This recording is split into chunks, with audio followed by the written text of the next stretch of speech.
Hey, welcome back to Beats Learning. I'm Ben Davenport, and this is the show where we chat to the people working behind the scenes in the music industry to find out what they actually do, how they got there, and what it's really like. There are so many different careers in music that most people never hear about, and that's exactly what this podcast is here to explore. Real stories, honest advice, and a look at the jobs that keep the industry moving. Today I'm joined by someone whose work has shaped the sound of British film and television over the last 2 decades. Our guest today is one of the UK's leading music supervisors. He's worked on films like Hot Fuzz, Shaun of the Dead, Bridget Jones's Diary and Tinker Tailor Soldier Spy, helping bring iconic soundtracks to life and pairing the perfect music with unforgettable scenes. We talk about how music supervision actually works, the art of choosing the right track, the licensing challenges behind the scenes, and how his background in A&R has shaped his career. This is Beats Learning.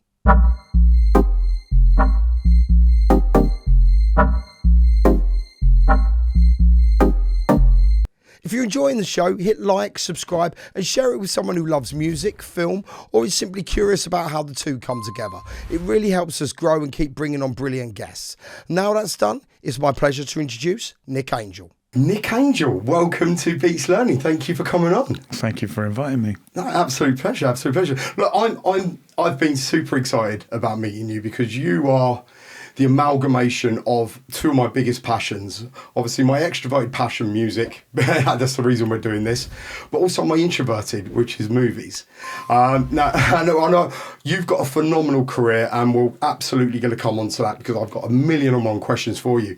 But something I always like to ask right at the start of every episode is, where did the love for music come for you?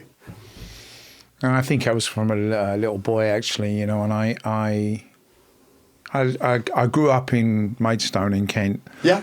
I'm a Dartford boy. Well, Gravesend of Dartford. Yeah. So, my dad was not the slightest bit interested in music or any form of pop culture. But my mum was really interested in classical music, and she always had music on.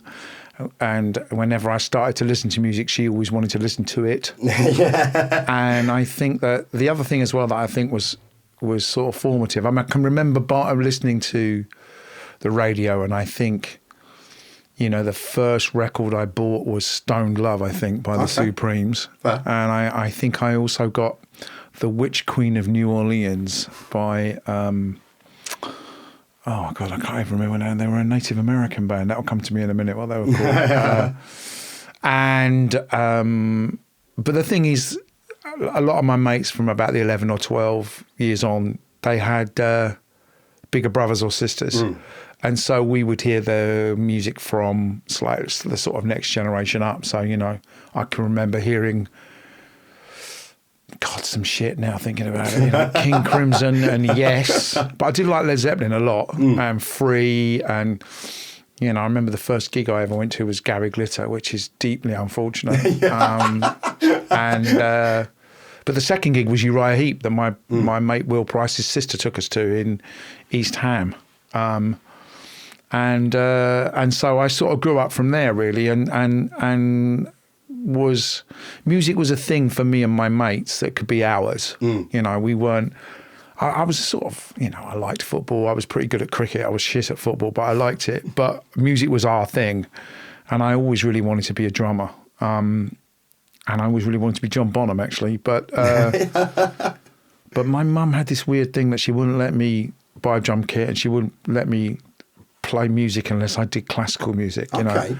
And I think she thought, she was from the sort of post World War II generation, so didn't really get their heads around. She wasn't like a teeny bopper in her 50s or a rock and roll girl or anything. So she didn't have any DNA links to that kind of thing. So, and I was like, Mum, I don't really want to learn the timpani, or I'll be in a marching band. I want to hit the drums as hard as I can. Fair. But that's where it started. And then Maidstone Art College used to get a lot of bands going. So me and my mates used to go and just see whoever was on. Oh, wow, okay. So, it was like one week I think it was Split Ends, the next week it was Curved Air, and we just went and sort of drunk it all in and just saw what it was. really. One of the big things that I noticed was your diversity in genres and how much different types of music that you use in when piecing together the films, etc. Do you think a lot of that, and we'll come on to that properly in a bit, but do you think a lot of that sort of kind of knowledge of the diverse genres, etc., stems from that in the early days, listening to a bit of everything? I think maybe, I think when I went to university, it sort of, it kind of honed a little bit my tastes. I was always, I suppose instinctively, I've always been more interested in sort of soulful or soul music, but not necessarily R&B soul music alone, you know, anything that has soul. So it could be Little Feat or Babe, I'm Gonna Leave You by Led Zeppelin, as much as it could be Marvin or Donny Hathaway or whoever. But I think the fact that we used to grow up watching Top of the Pops, listening to Radio 1, listening to Radio Luxembourg, means that you can remember a lot of things that there wasn't a lot. I mean, if you think about it in those days, there was only 4 TV channels. It was only really Radio 1. It was John Peel in the evening. Yeah, you're not wrong. There was... there weren't a lot of places to access things, so you passionately accessed what you could. And when I was at university, we read like it was the Bible, The Enemy every single week, The Face every time it came out, ID, the whole, when we used to come down regularly to go to the WAG Club, to the Beetroot, to go and see Dexys Midnight Runners on the road and Stray Cats and, go to the venue and whenever we could.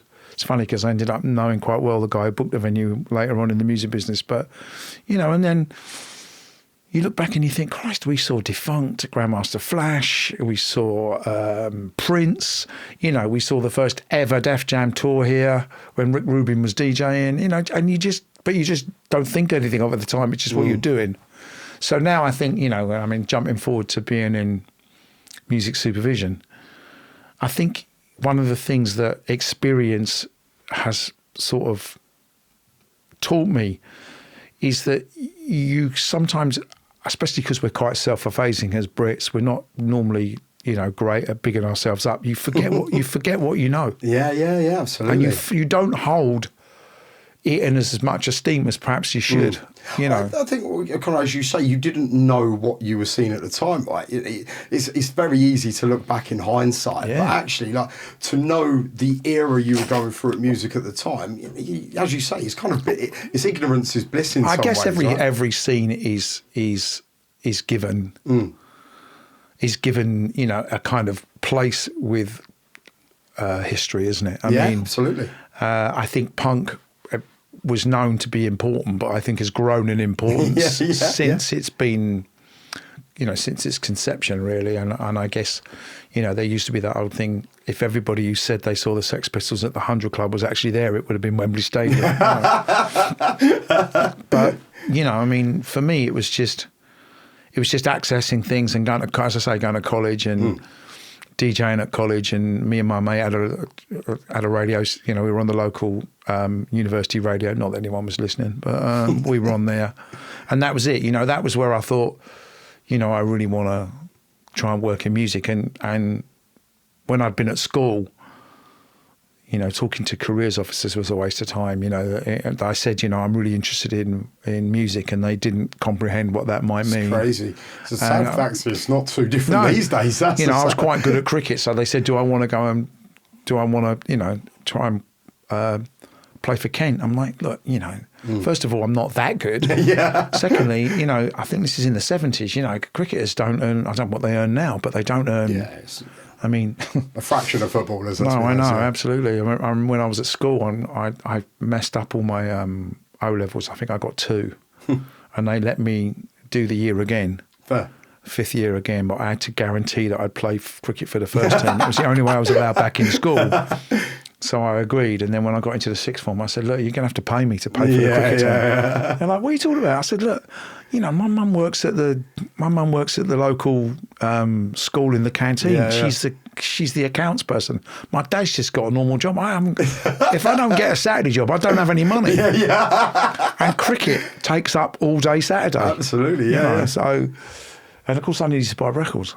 So I got a job in a jean shop, because my other interest always was clothes and fashion as well. But never wanted to be in it, just wanted to try and look like a dude. But yeah, so I think those formative days were more about, music being about what we were about. Absolutely, yeah. And given the fact that I could never really master an instrument, when I finished university and I went to live in Portugal for a bit and worked in my mate's dad's nightclub, which was really good fun. But when I came back and moved to London, it's like, right, I've got to get a job. Absolutely, and I got offered a job as a copywriter actually at an advertising agency, which was sort of tempting actually, because I could see that was quite a successful job because the person who offered me the job had an Aston Martin DB5. But I got offered a job at the same time as a scout. I mean, actually, I went for a job at Mercury Records as a marketing person. I mean, I didn't know what marketing job was. I didn't know what marketing meant. I didn't even really know who was on Phonogram. I just looked in the lift on the way up, all the pictures in the lobby and the lift, and started talking about those bands. And they spotted pretty quickly that I didn't really know what I was talking about, but I did know a lot about the sort of, contemporary music. And so they sent me off for a meeting with a guy called Chris Briggs, who's still in the music business now, actually. And we talked about Funkadelic and, the Joe Boxers and Dexy's Midnight Runners and early rap. And I just thought he was a good guy. But actually, he was the head of A&R and he gave me a job as a scout. Yeah, amazing. And I remember they gave me $6,500 a year and a banana yellow Escort. And I thought, I said to him, so I get paid to go to gigs, even though I'm going anyway. Yeah. Well, this brilliant. I was going to say, this is funny enough, something that obviously, Julian, that's how we met. And we were talking back in episode 7 about sort of kind of the early days of A&R. There's a lot of crate digging for him and things like that. But actually, I'm quite pleased you said about going to gigs, because that's how I always imagined it. Julian came up through club promotions. I was a scout. And it was in the days where if you wanted to know what was going on in Glasgow or Birmingham or whatever, you had to go to Glasgow or Birmingham and find out.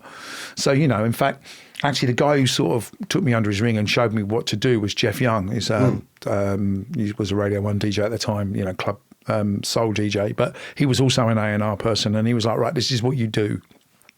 This is how you do. Because I remember being in Birmingham at a really early scouting trip and I had an expense account and I was at the bar thinking, this burger's like £5 or something, because it was the 80s. Is that right? I was like, Jeff, can I have this? He's like, mate, you got to eat. We're going to a gig tonight, you got to eat. Amazing. And cut to me and Julian drinking thousands of pounds worth of wine later. But no, so I mean, that was brilliant. And, I can I was thinking about those scouting days when we were talking, about the sort of career arc and I can remember, I bringing in, like them or loathe them, I remember bringing in Simply Red. Yeah, amazing. And saying, look, I think the first track on the demo was Love and Happiness, the Al Green cover. And I said, look, this kid can sing. And they weren't the slightest bit interested. They offered him a singles deal. Really? And then I demoed the Fine Young Cannibals. First person I went up to Birmingham because a woman, I think she was called Malou Halassa, had written for Black Music and Jazz Review about the band that had split off from the Beat. So I demoed them, and I remember my head of A&R took it off after about 20 seconds and said, that guy cannot sing. I'm like, you're joking, man. Anyway, when they signed to London, I went and gave the demo tape to Tracy Bennett. It had one of their early hits on it. I think it was either Johnny or Blue. I can't remember now. It was so long ago. But it had one of their big tunes on it. But, Fuzz Ever Thus. I remember going to see lots and lots of things, both at Phonogram and Island. It doesn't matter what you didn't do. It only matters what you did do, really, doesn't it? Absolutely, mate. Yeah. Well, you say that. A lot of people remember the fouls, don't they? Rather than the successes. I can remember more in the Island days than. The first band I signed was Swing Out Sister, and their pedigree was amazing. Corin Drury was in Working Week, Andy Connell was in A Certain Ratio, and Kalima. And Martin Jackson had been in Magazine and had drummed on Shot by Both Sides, and shot, The Life Pours Out of Me. So I'm like, Corin was on the front cover of ID. It's like, if I'm going to sign one, this is quite cool. I mean, obviously they went really pop and very successful, but I think their sort of pedigree was out of knowing. I mean, Corinne was friends with Nick Knight. She was friends with all the guys who ran The Face. So it was from that world that I sort of knew their manager. And we just, I mean, Julian was in the same scene as well. I sort of knew him and Gary Crowley and Dave Durrell. We would all be at the same shows. And did you ever find yourselves fighting for the act? No, actually, I got Crowley in to be a scout. I did really well thinking about the scouts. I got Gary Crowley, Adrian Frills, who was the NME writer at the time. The best independent PR person at the time was called Dave Harper. I got him as a scout. Amazing. And then me and Giles, when there was a change of MD at Phonogram, he'd come from Ireland and he wanted to do the equivalent of 4th and Broadway and Tilly's. Yeah. So I got Giles Peterson in and we started up Talking Loud. Amazing. And I got Norman Jay in to start a label called Global Village. Norman, did okay, but in the end, Giles took to A&R like a duck to water. Yeah. He's a great A&R man, and he's got great taste, and he's still got great taste, and I still call him when I need help. And I certainly, I spoke to him fairly recently about something, and I've used him as a consultant on a couple of movies. It was part of that thing, and there were many examples. I can remember being at Lollapalooza on the mixing desk, watching 9 Inch Nails absolutely smash it. And think, I'm paid to do this. It's baking not a bad job, is it? I'm baking hot. I've got a beer. I'm seeing Trent Reznor after. Amazing, absolutely amazing. One night, me and Julian, I don't know if he told you this, me and Julian, we're in New Orleans, and we went out with Trent because Trent lived in New Orleans and he had his record label there. And Trent said, right, if we're going out, we're going to drink Hurricanes. Christ, man. Right, we drank so many Hurricanes. What's a Hurricane? It's some mad tequila-based cocktail. Okay, fair enough. I promise you not. I promise you I'm not lying. That in the end, me and Trent Reznor are on the pavement, on our knees with a hat, begging. Amazing. Trent singing. Julian's bought him a penis tie. We are off our trees. That's honestly, fantastic. it was unbelievable. But that's work. Yeah, that's it. And all going. I remember going to the last night of the U2 tour. And in South Africa, and it's like, wow. Look at this. I mean, it's enormous. Yeah. We came in from the airport with police escort, like outriders. Yeah. But it's like, wow, this is how the president travels. That's amazing. I met Nelson Mandela's daughter. I'm like, how have I ended up here? That's pretty This is amazing. Cool. It's not bad for a lad from Maidstone, eh? Do you know what? It's all right. So when we were at Ireland, we signed PJ Harvey. Yeah. Elbow, Lewis Taylor, The Orb, Apache Indian, Pulp. Amazing. And then Julian had the stereo MCs and Tricky. And also U2 had come back with Acting Baby. So I got Oakenfold to do all the remixes it sounds like it's nothing now, but at the time, no rock band had ever done a dance remix. Crazy. So I remember sending Oakenfold back after he'd done the first one of She Moves in Mysterious Ways. I went, come on, Paul, man, that's way too reverential. I've sold this to the band that you're gonna go for it. Yeah, Steve Osborne. Yeah. Come on, I want a perfecto mix. Amazing. And the band loved it. And then we ended up getting even better than the real thing, was bigger. The remix was bigger hit than the actual single. And then David Morales worked on them, and then I got Cypress Hill to do a remix of Numb, and U2 knocked Cypress Hill off number one, or the other way around in America, because they were the Soul Assassins, the production company. And then, I got PJ Harvey managed by Principal as U2's managers. And at one stage we had stereo MCs, PJ Harvey and Paul Oakenfold all out on the road supporting U2. And it was just the best tour. It was brilliant. Amazing. It was a proper Island Records moment. Yeah. And obviously the downside was Chris Blackwell needed a meeting and you had to go to Jamaica. You had to go to Jamaica or Miami. But so look, I'm glamorising it, but it was great. But like all great things, it kind of passes, you know. Yeah, of course. And the musically goes cyclical. And I remember, you know, towards the end of the 90s, Chris had left Ireland, Julian had left Ireland, and Universal bought Polygram, who owned, and so Universal were a much smaller label, like MCA, and you know, it wasn't anything as significant as we were. But To the Victor Goes the Spoils. And it had turned into a pop world, you know. And I can remember talking to the MD of Island Records at the time, going, you know, we haven't got the right roster. I remember saying to him, let's sign Robbie Williams. You know, Robbie's managed by David Enthoven and Tim Clark, both of whom are ex-Island Records people. You know, Tim Clark was the MD of Island. And David Enthoven was the E of EG. Low-hanging fruit. Yeah, I mean, you know, come on, they'll do it with us. And he's like, I don't want to sign Robbie Williams. I hate it. He poo-pooed the idea. Anyway, so I got the tin tack, and that's when, thankfully, you know, through the sort of late part of the 90s, I'd done a couple of movies through Ireland. I'd done In the Name of the Father, because Gavin Friday, who was signed to Ireland, who I A&R'd, Gavin Friday and Bono were really good friends with Jim Sheridan. So Gavin Friday did the music, and Gavin and Bono wrote some songs for the film. And we got Sinead O'Connor to sing You Made Me the Thief of Your Heart, which was brilliant. I used to have the demo of that with Bono singing it, but I've lost it, which is such a shame. And then we got Joe Wobble, who was signed to Ireland, and Bomb the Bass, who was signed to Ireland. So Tim Simon produced it, Wobble played on it. You know, we put a little sort of Ireland super group together to do all the stuff. And then Roger Ames had done a deal somehow, I don't know how, for Notting Hill with Working Title. And it came to Ireland in the UK. And I said, well, I'll do it. You know, I like working on movies, so I'll do it. So I used to go to meetings and literally at times sit on my hands thinking, what's going on here, man? These guys are being absolutely bullshitted. I mean, Working Title had already had 4 weddings, so they were a hit production company. And, you know, in the days where you'd have like a speaker in the middle of the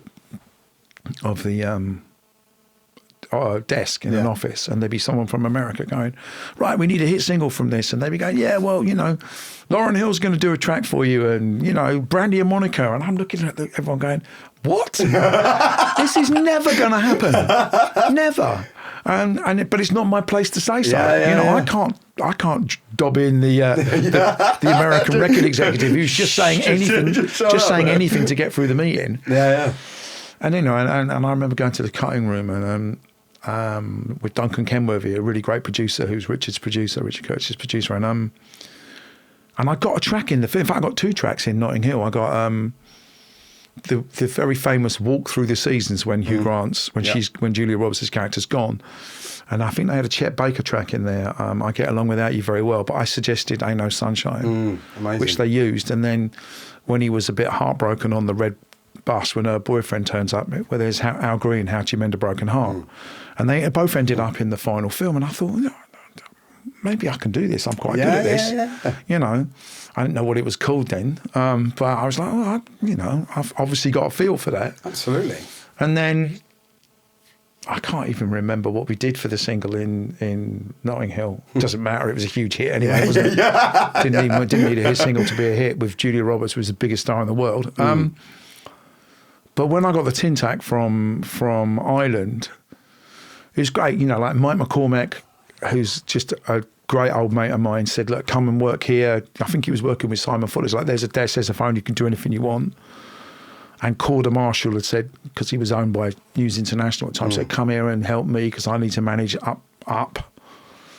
But I said to him, and a couple of other people in Merkel's, I said, I've just got this little feeling that I might have found a little niche of where to go. And I'm going to go and see if I can make it happen. Amazing. And I went to see a woman called Angela Morrison, who was the sort of COO or CEO of Working Title, who I'd spent a lot of time with through putting together Notting Hill and the soundtrack album Yeah. and dealing with record labels.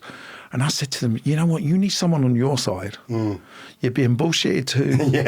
What's basically happening with films in the UK is you're being either asked to fast track talent that they don't, to help them break it, or with the equivalent of those things, you know, that they do with an ambulance and go, boom, we're trying to resuscitate people's careers. Neither of which is very interesting to you who are making films that are hits. Yeah, absolutely. We should have hit acts commensurate with the hit films. Yeah. And they were like, oh, could you do that for us? And I was like, well, yes. Oh, well, if you ask nicely. I think I probably can. And this is where I think the sort of notion of being a music supervisor was born. Or I mean, some people have said to me, there wasn't music supervisors before you. I'm sure that's not true.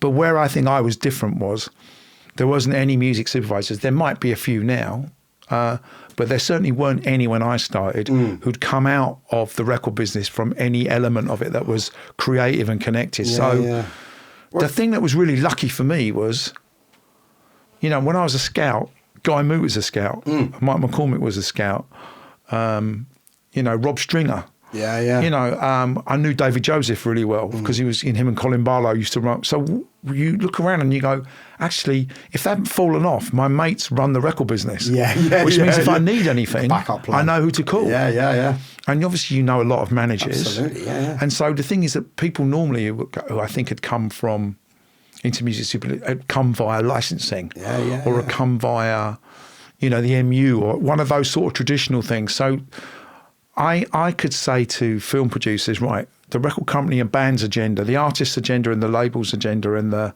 manager's agenda will be this. So if we can find something that suits their agenda, we'll be able to up our game massively. Why can't we get X? Well, X is either in between records and not working or about to release their own records. We've got to dovetail in with what they want. But, I should be able to smooth that path. Plus, knowing quite a lot about catalogue and music because I've been in it for so long. I mean, it was quite a good sweet spot of both.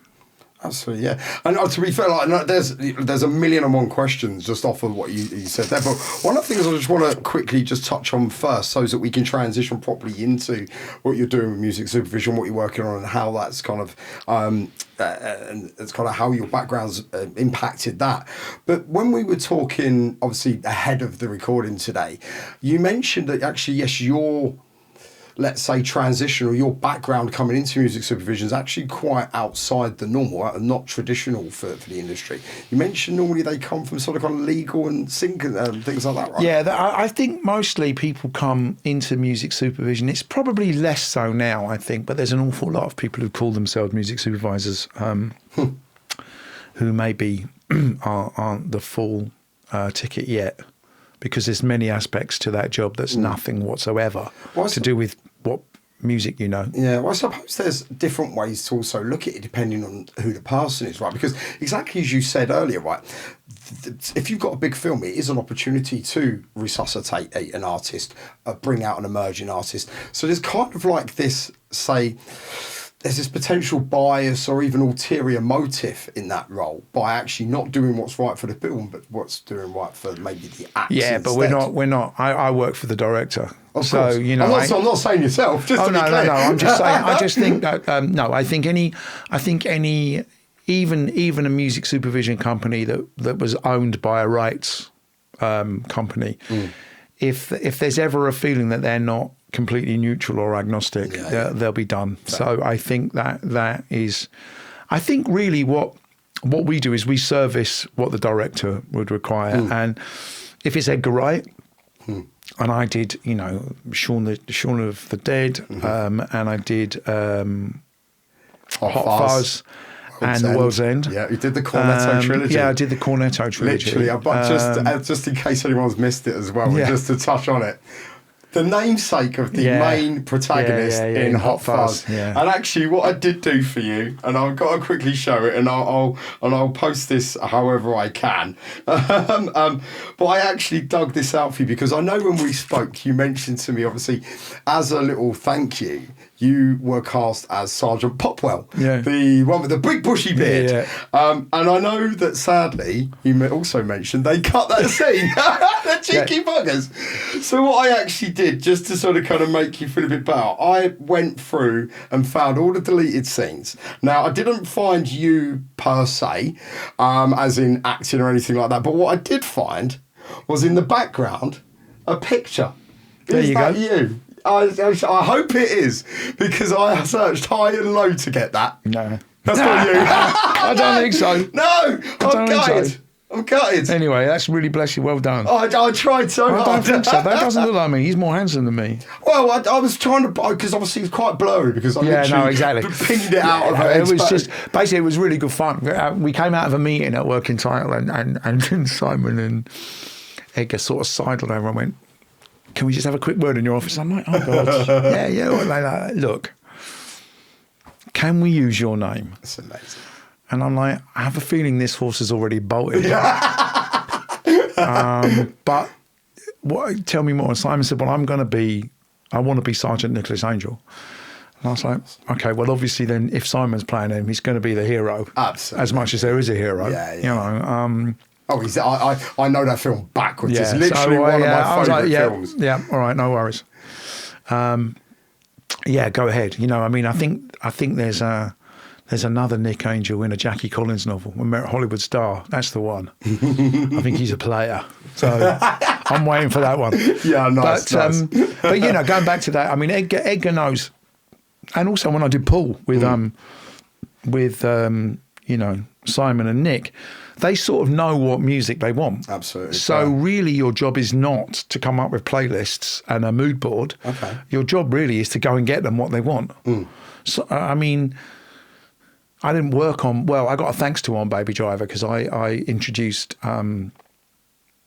Edgar to Steve Price, who was then a music editor, who's now a composer, because every single beat of that script was done to music. Yeah. That's how definitive Edgar is. So if you can't get a track for him, he's got umpteen substitutes that he wants. So a music supervisor's job really would just be to clear the songs and bring it in on budget and tell him what he can't have so he can think of something else. Right. Or it can be like when I worked with Stephen Daldry on the first film I did for Working Title, which also was a real shot in the arm, was Billy Elliot. Yeah. And you know, that we had I'm Still Standing in the angry dance across the town, which is sort of like the definitive dance moment, really. More certainly alongside the Bowie ones, but not Bowie, Bolan. Yeah. David Bowie wasn't in that in any capacity. But I swapped that out for The Jam, a town called Malice, because I thought it was a bit angrier and a bit more appropriate. But you know, there was absolutely no pushback from Stephen Daldry. Stephen Daldry was like, look, just tell me what you think and I'll listen to what you think and then we'll make a decision. So it can go from really collaborative to really definitive, just depends, on all points in between. So I think where music supervision has largely come from has been people who've worked on the receiving end of requests, because there's a lot of stuff like, who wrote this? Who owns the rights? Who owns the rights to the world? Who's got the publishing? Are there samples? How much is it going to cost to clear? How much is our budget? What about the blanket licenses if it's TV? Actually, most of it I don't know anything about. I just pretend I do and pass over to someone at delegation, mate, 45 RPM who does know, you know. But you know, I think the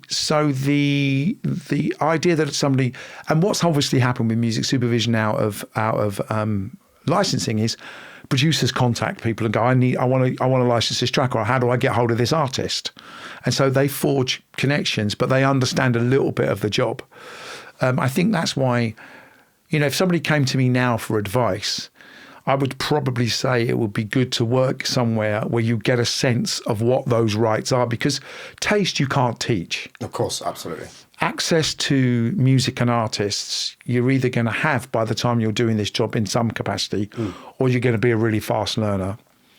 So you should come with some element of what makes the job with an understanding, you know. And I think that, you know, I don't know so much about music supervision for fashion shows or runways or or branding. So it might be that, you know, you can be a tastemaker DJ and you can do those things, but you know somewhere in that tastemaker DJ's team will be somebody who absolutely knows how to turn those ideas into being gettable. Yeah. And will be advising all the way on the line, we can't get that or we can get that. Absolutely. Well, I know one of the bigger questions I was going to ask you in a bit was about sort of kind of the complications with licensing, and because you know when you've got yourself and the director looking, you want this track, it fits perfectly. Oh God! But the license, you know, is that from the looks of that also place, as well, that's you don't horror want to stories. end up being a naysayer. Yeah, of course, absolutely. Yeah.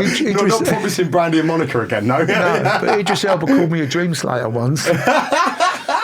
Because in the middle, because we were doing Yardie, and he said, Nick, I want the two main guys to have a shoot out. One of them's going to miss. It's going to hit the jukebox. Blackbird by the Beatles is going to come on, and then he's going to shoot him again. Amazing. And I'm like, right, every element of this is a no, isn't it? Right. So guns, a killing, it's a drug scene. Yeah. And it's the Beatles. Christ, that's something. Obviously, yes. You don't really. It's not context something you straight away. Consider, is it? Like, big scene. Big scene on a TV show I remember doing years ago called The Take, which had who was it? Tom Hardy. That's right. Tom Hardy was the lead in The Take. And there's a scene where he comes into a bathroom, and there's a woman in the bath listening to the radio, and he rapes her. And I said, there's not one piece of music. Because they're like, can we have Sade? I'm like, you're not going to get anybody to say yes to being on that radio. Yeah, of course. That's library music. And you might not even get library music. So, you know, you do have to remember context. And of course, you know, going back to the Idris thing, it's like, you know, the Beatles are hard enough to get, let alone all the other context. But of course, when you've got a producer and a director going, we really want this, and you be going, I really want to get it for you. Sometimes you can, sometimes you can really pull off. And when we pulled off a few favours in the past, and we've done things that we didn't think were possible, or we've unstuck things. I mean, the Richie Spice track for the end of Attack the Block was really hard to unstick, but we got there. You know, for instance, you know, and in fact, a lot of reggae tracks can be quite difficult to clear because it's not always apparent where all the rights lie. There are bits of the world missing, and you have to be able to clear something for the world because, you know, you need to be able to show it anywhere and know that it's got a license. And also because so many reggae records are made off the same rhythm. It's like, well, I wrote that rhythm, but I'm on that rhythm and I changed it. And it's like, oh, well, who owns it then? Who owns the publishing? You know, it's probably one of the hardest things. It's really difficult. Having that it's really difficult, and it's not. Tracks have not been registered properly, or you know, they're copyright control and no one knows where anyone is. Absolutely, yeah. Especially when you're crate digging. So one of the things I actually looked into was to try and get an idea of the diversity of the tracks and how many tracks that you were sort of kind of using on average in a film. And like Love Actually, for example, had well over like this. So the estimations what I'm doing, I'm looking. These are minimum figures. Love Actually had well over 35 different tracks. Hot Fuzz had well over 25 tracks. You've got even Shaun of the Dead, you know, a zombie film had like over 20 tracks. And then I start looking at diversity. You've got, well, going back to Shaun of the Dead, you've got Kerncraft, Zombie Nation. Then you go all the way to like things like the Goody Two Shoes by Adamant. You go to the Fratellis, Basement Jacks. You've even got orchestral scores. You've got Elegy for Dunkirk by Dario Marinelli. You know, the diversity and the amount of doing, you know, I suppose there's really two parts to this question, because for me, ahead of obviously speaking to you today, my big thing was like, how can someone have such a diverse and expansive knowledge of all types of music? And so kind of that was where, you know, obviously I was assuming it was to the A&R thing, but I was trying to sort of understand how does someone know what to think for this particular scene. But you mentioned obviously a lot of it's director led. Some of it is and some of it is. I mean, with Edgar, so that would have been very much, you know, him and his world. you know, Richard Curtis on Love Actually, or I mean the film that you didn't mention because it didn't do very well. It could have been renamed The Boat That Sunk. Yeah. But The Boat That Rocked had well over 100 tracks on it because obviously Jack Black, right? Boat That Rocked, Jack Black. Is he in it? Yeah. No, is he in it? Oh no, I'm thinking of School of Rock. You're thinking of School. Sorry. No, it's Philip Seymour Hoffman. It's the pirate radio station. Yeah, pirate radio right? station. So of course the thing about it is the radio station's on all the time. It's Nick Frost that's in it. Yeah, Is Nick Frost in it? Yeah. Sorry, it's Philip Seymour Hoffman's in it as well. Oh, amazing. I once shared a hot tub with him. Yeah. How was that? A completely platonic way. It was great. He was a really nice fella. Yeah. That was at the wrap of that at someone's house. But yeah, I think, look, you know, Richard Curtis is somebody who likes a certain type of music. He'll have ideas. I'll have ideas. I'll play him songs. He'll play me songs. We'll talk about what we want. Bridget Jones, you know, I kind of know, having done every single Bridget, what the world of Bridget is and isn't. Of course, absolutely. You know, I mean, it's always quite fun to try different things, you know, and see where we can take it. But you know, we're not putting, unless it's for comedic effect, we're not going to be putting a certain style of music that sits at odds with say a Bridget sort of audience. So I think it's a case of a combination of there'll be more than one voice on a film. Yeah, I'd love to be able to take sole credit, but that would just be a porky, you know. And but I think the idea that I suppose if you were any good at A&R, you were, you know, the two things that you should be, you know, reasonably confident about is being able to spot a song, and being able to spot an act. Absolutely, yeah. And so therefore, if you extrapolate that into, trust me, this time, I mean, like we took Olivia Dean. First time I sold the idea of Olivia Dean to the producers and directors of the last Bridget Jones. You know, they didn't really know who she is. Yeah. Cut to, she's just smashing it in America now, and looks like, you know, she could be maybe the next Adele, or certainly she's going to be a big star. Absolutely. So it's about finding things that you think, I know that's going to work for our world, be it whichever world it is, and also just being able to go, that's a good song, and that works for there. And if it moves me, then I can, or it excites me, you know. Then I think it's worth, you know, kind of going into bat for. You know, even things like I did this film a couple of years ago called Choose or Die, and I was talking to the director about what he wanted, and I was like, we should talk to Liam Howlett. You know, Liam's never done a score, but I know he's really capable of it. Yeah. And I'd known Liam actually right back from pretty much thinking I'd signed The Prodigy when I was at Ireland. I phoned Chris Blackwell up and said, I've just committed millions of dollars to the band. I won't say how many, but he was like, really? I was like, yeah, they're brilliant. He's like, great. Wow. That was it. Yeah, that was it. No business plan. He said, do you like them? I said, they're fantastic. Oh. So he's like, all right, great. You know, that's a testament to you. Yeah, unfortunately, Richard Russell did too good a job of keeping him. But it meant I've known him since then. Yeah. You know, and so like, I called Nick, his manager, up and said, look, I think this is something, you know, Liam likes horror. It's not throwing you right in the deep end. Give it a go. And he did, a really good job. So I think it's about who's right for this. Absolutely, you know, and like getting Dario Marianelli to do Paddington 2. Yeah. I mean, I think it was a challenge for both Dario and Paul King, the director, to wrestle that score into being what it was. But it's largely recognised as one of the best, you know, film scores of the last 20 years. Yeah. So when would you decide? And I'm jumping on a little bit here, but when would you decide a composition is required over selecting a track to license? I think it depends on the film. It depends on the appetite of the director and the producer and the production company. I mean, if you're making not that we really do them here, but if you were making like a Sinners, or you were lucky enough to be, because what a great film that is. If you're making that, or you're making something that you can have a musical universe, frankly, if you've got the budget. yeah. It's much more interesting to go and make a load of new tunes than it is to just license stuff in. But if you're making a world like those Marvel movies or the big tentpole movies where they're trying to create their own universe, the Barbie world, then it makes perfect sense. Whereas I think if you looked at,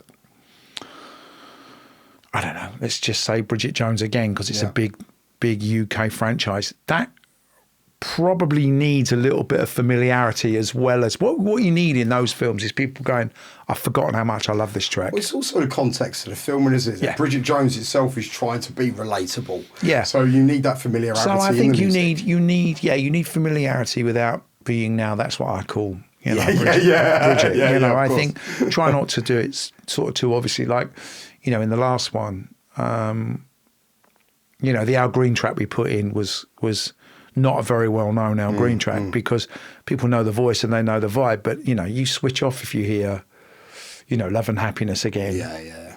Even if it was by Simply Red. But going back to an old reference. But I think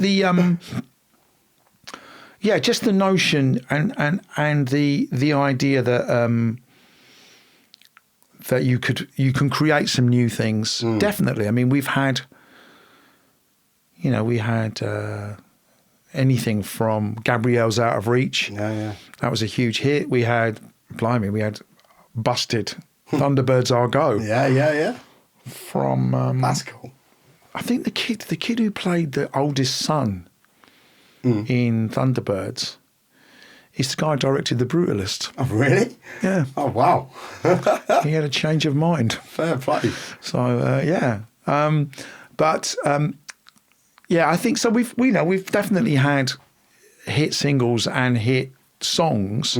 That's less of a thing now, I think. I think the whole soundtrack world is a harder. I mean, again, when we did the first Bridget Jones album, I think it was the biggest selling album of Mercury Records year. Amazing. I mean, that's a film soundtrack album. Yeah, it's crazy. Sold 3 million copies. Yeah. That's unheard of now. Yeah.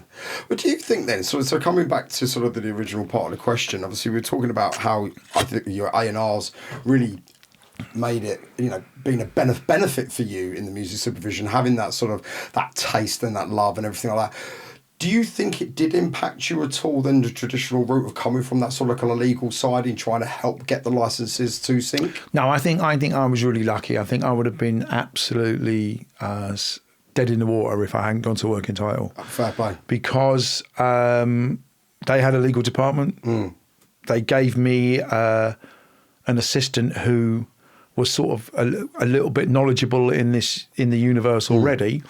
Eric Fellner, who's one half of Working Title and a great guy, sent me off to LA with a, almost like a please look after this bear sort of note, right, you're called a music supervisor, Nick.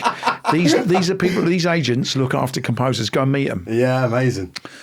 And then there was this really big heavyweight agent called Sam Schwartz, and he sort of took me under his wing, and I went to meet Hans Zimmer. You've worked with Hans Zimmer as well. Yeah. Come on, I really like Hans. We had a brilliant time. I was thinking about this today, actually. One of the things that we really created was, so at the time, Robbie Williams was probably the biggest artist outside of America in the world. Yeah. And we were doing the first Johnny English. And I said to Tim and David, because as we discussed, we know them, what about Rob doing something for Johnny English? And Rob was brilliant. He was living in LA and he's like, look, I'm not going to get asked to do James Bond. He said, but I think I'd rather do Johnny English. Because Rob's funny. Let's be honest, he's funny. Fair. Whatever you think about him, he's very funny. So I got Hans and him to write this song called A Man for All Seasons, which I played the other day, actually. It's so brilliant. It's witty, really witty lyrics.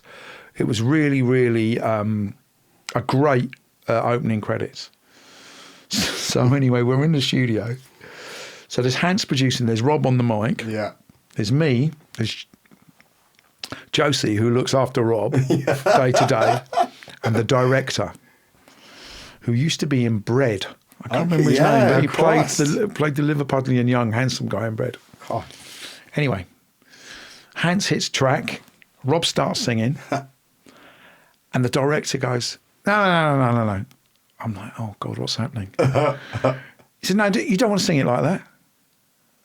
And I'm looking at Josie and he's going, no, don't sing it like that, sing it like this. And to be fair to Rob, he was brilliant because he went down into the booth and I was like, this is one of the biggest stars in the world with Hans Zimmer. But they were really indulgent. And they were like, okay. And I was just thinking, imagine if Rob had turned up on set and gone, no, stop, don't direct. You don't want to direct it like that. Oh, my Sorry, God. Rowan, no. Oh, you would have told him where to go. Oh, my God. I looked at Josie, I'm like, ground swallow me up.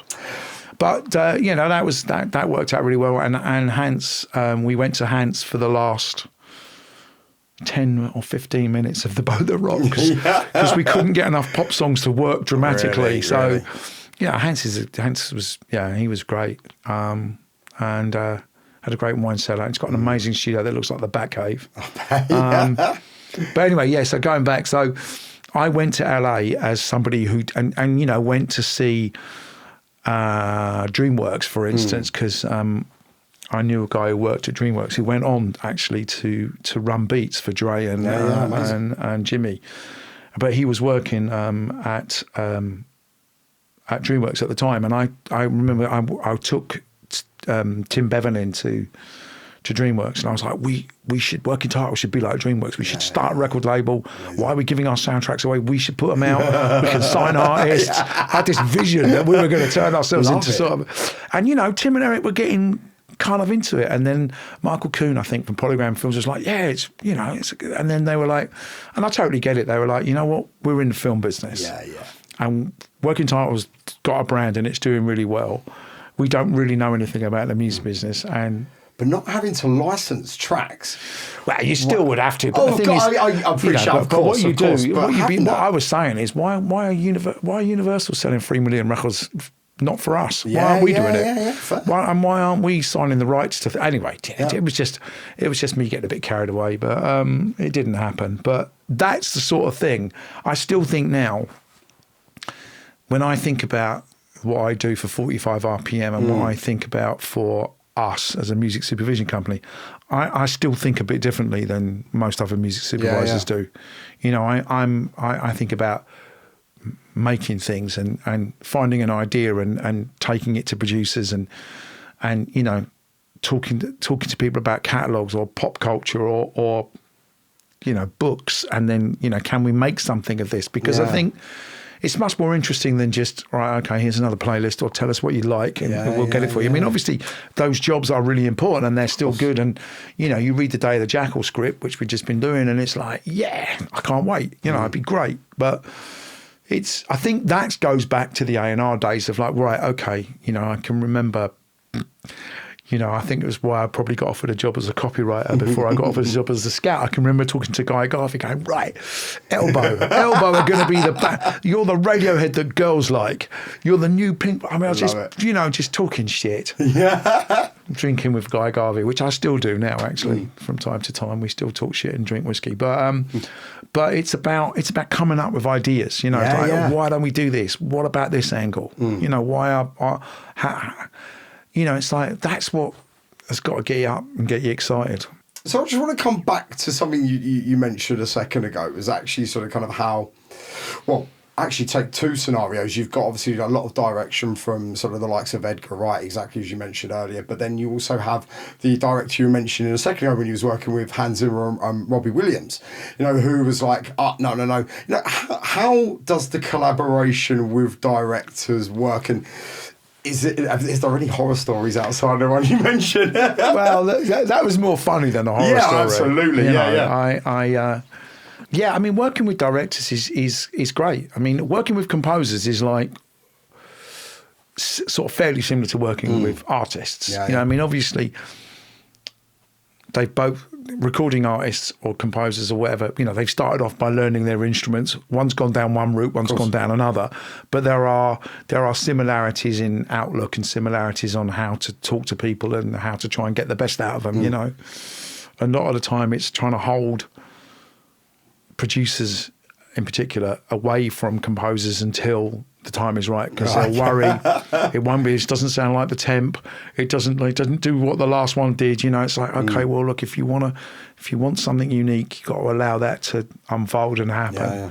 But for the most part, you know, I think directors it's their vision, and I mean, I really feel nothing but massive admiration for directors. I mean, they are supposed to know the answer to every single question on every single aspect of the film. And if they don't know or say, I don't know, inertia happens until they do know, because you can't really make a decision. Yeah, fair. I mean, obviously, even if you're empowered to make decisions, if they're not rubber stamped by them, you've got to make more decisions, you know.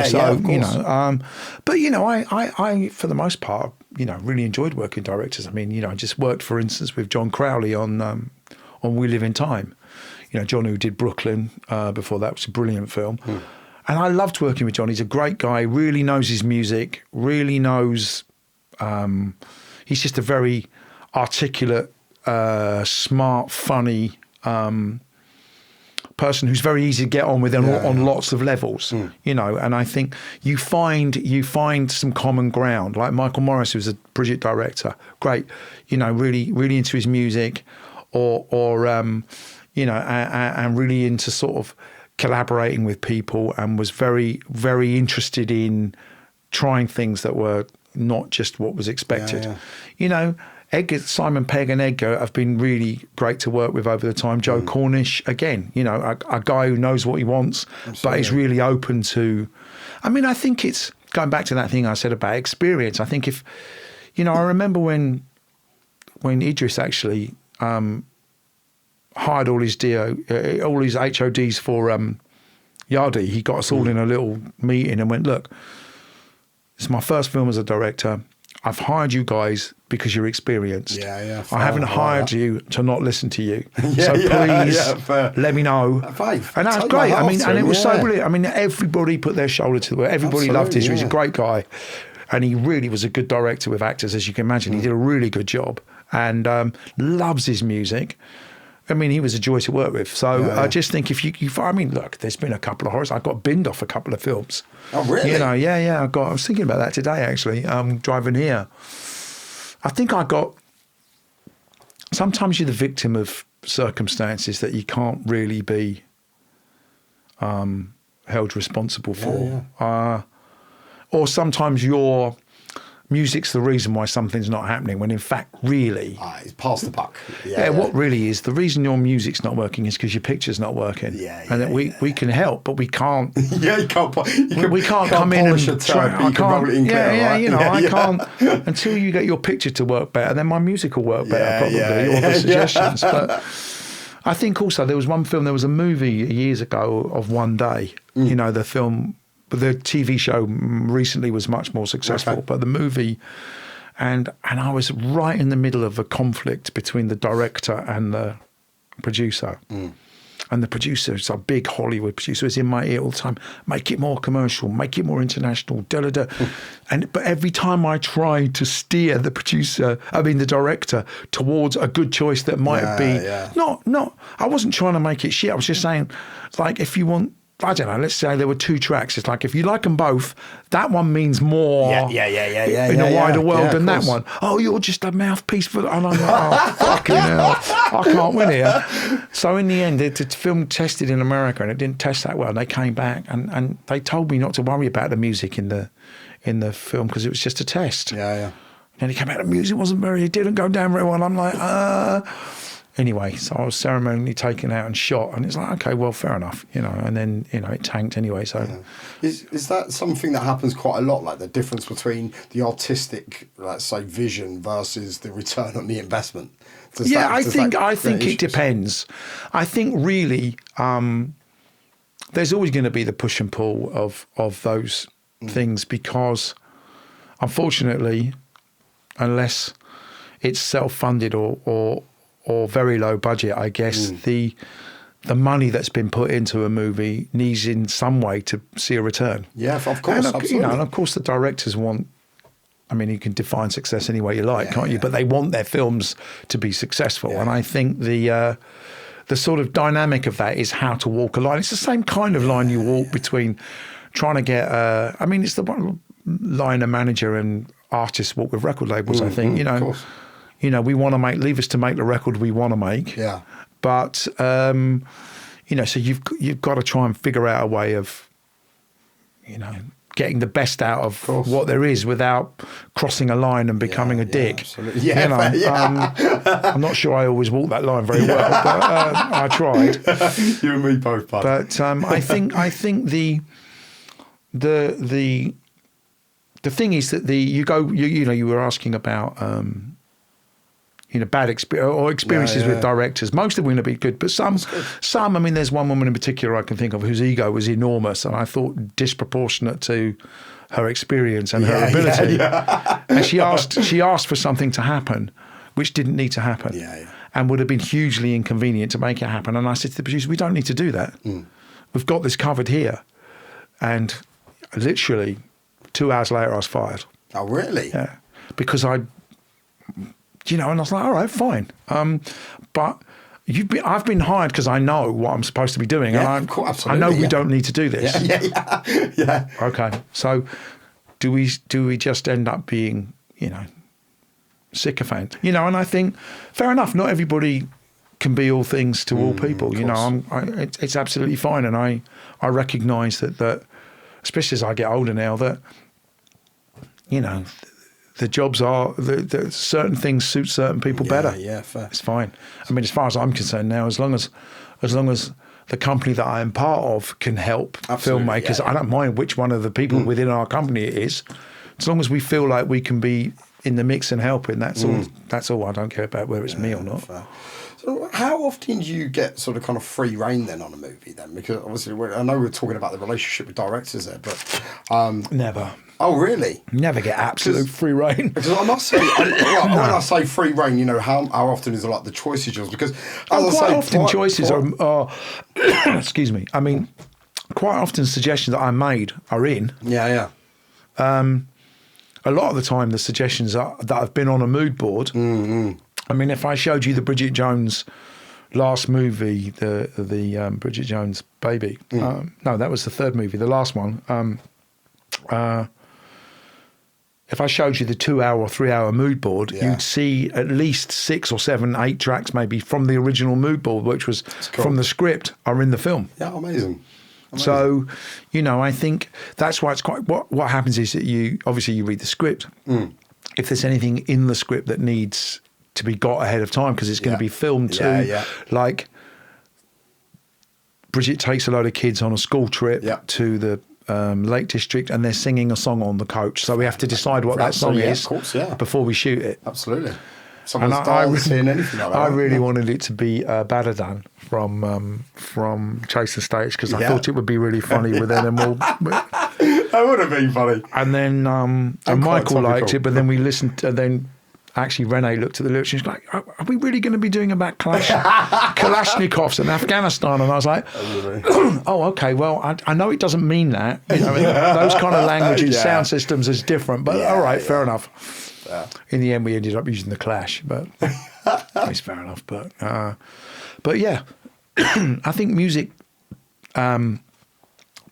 boards, music mood boards are given to the editors. So quite often they'll be trying out cutting rushes together using the music that you've given them. So some of it starts to stick early. Yeah, absolutely. So because I must admit, before obviously speaking today, my let's say impression or interpretation of what your role was being the single biggest crate digger ever, and literally just having like seeing a scene, going oh, it's miserable, it's happy, it's this and that, and then going literally just track.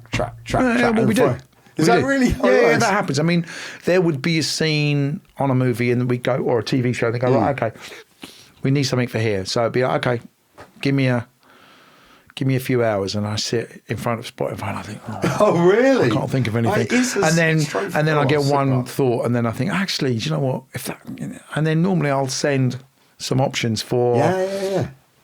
I mean, I just did it on a Studio Canal movie we're doing now, Glenn Powell's next movie after Running Man, and the director said, look, this scene here, it's important. I'm not really sure. Can you send me? and I spent all day on it, and I sent him 19 ideas. Now, not all of them are great, I'm sure, but some of them are. Oh, you've got to have some bad to find a good, right? And it'll be just finding one that chimes with him. Yeah, absolutely. But yeah, so we do crate dig without any shadow of a doubt. But it's not a solo gig. It's not. I'd love to tell you it's me and my taste and my brain and my memory. Straight to celluloid. First of all, it will be that, plus what the editors thought of, plus what the director thinks of, plus we tried that, we don't like that. What about this? And also as well, a good idea can come from anywhere. I don't mind where it comes from. You know what I mean? So it's like the tape op can come in and go, what about that? Yeah. Well, I was going to ask you sort of kind of where would you even start? Like what would you analyse or think of when looking at a scene to go? Well, you'd know the script, you'd know the tone, you'd know what the director was thinking. It's still a very broad music space, right? But the thing is, you'd know some factors. So you'd know the taste of the director. Fair. You'd know the time period the film or TV show was in. Fair, yeah. You'd know what budget it was. Yep. So you'd know. Yeah. You'd know not to suggest the Doors or Led Zeppelin. Yeah, fair. If you can't afford them. Yeah, absolutely. So you have got mitigating factors, which at least means, because I did actually say that. I did spin that question that you're asking me about this scene I was telling you about on the Glen Powell movie. I said to the editor, can you give me why the track that we're not using now was chosen, and give me a tone and a feel and a flavour? Otherwise, I've got to look on it to every single record that's ever been made, which might be a bit of a challenge. So, you get a brief. It's like, okay, tonally, this is like, we loved it for this reasons, but we don't like it because it's on this, or we're going to do it. So you're armed with some ammo. Absolutely. Because to be honest, it's impossible. You cannot look and go, that track and that track are both going to work. Of course. It's like, you can't even ask an actor or a recording artist to improvise if you don't give them some leads. Yeah, of course. Like, just play. Yeah. Well, what kind of thing do you want me to play? And give me a starting place. Yeah, well, that's the point, isn't it? Or an actor's not going to go, if they just say, we'll make it up, they'll go, all right, well, what's happening? Yeah. What am I reacting to? Or what's the scene or whatever? Yeah. So there's always some kind of definition. Yeah, fair. So when you're going through then, so what would make a track stand out to you then? What makes it pop? Well, I think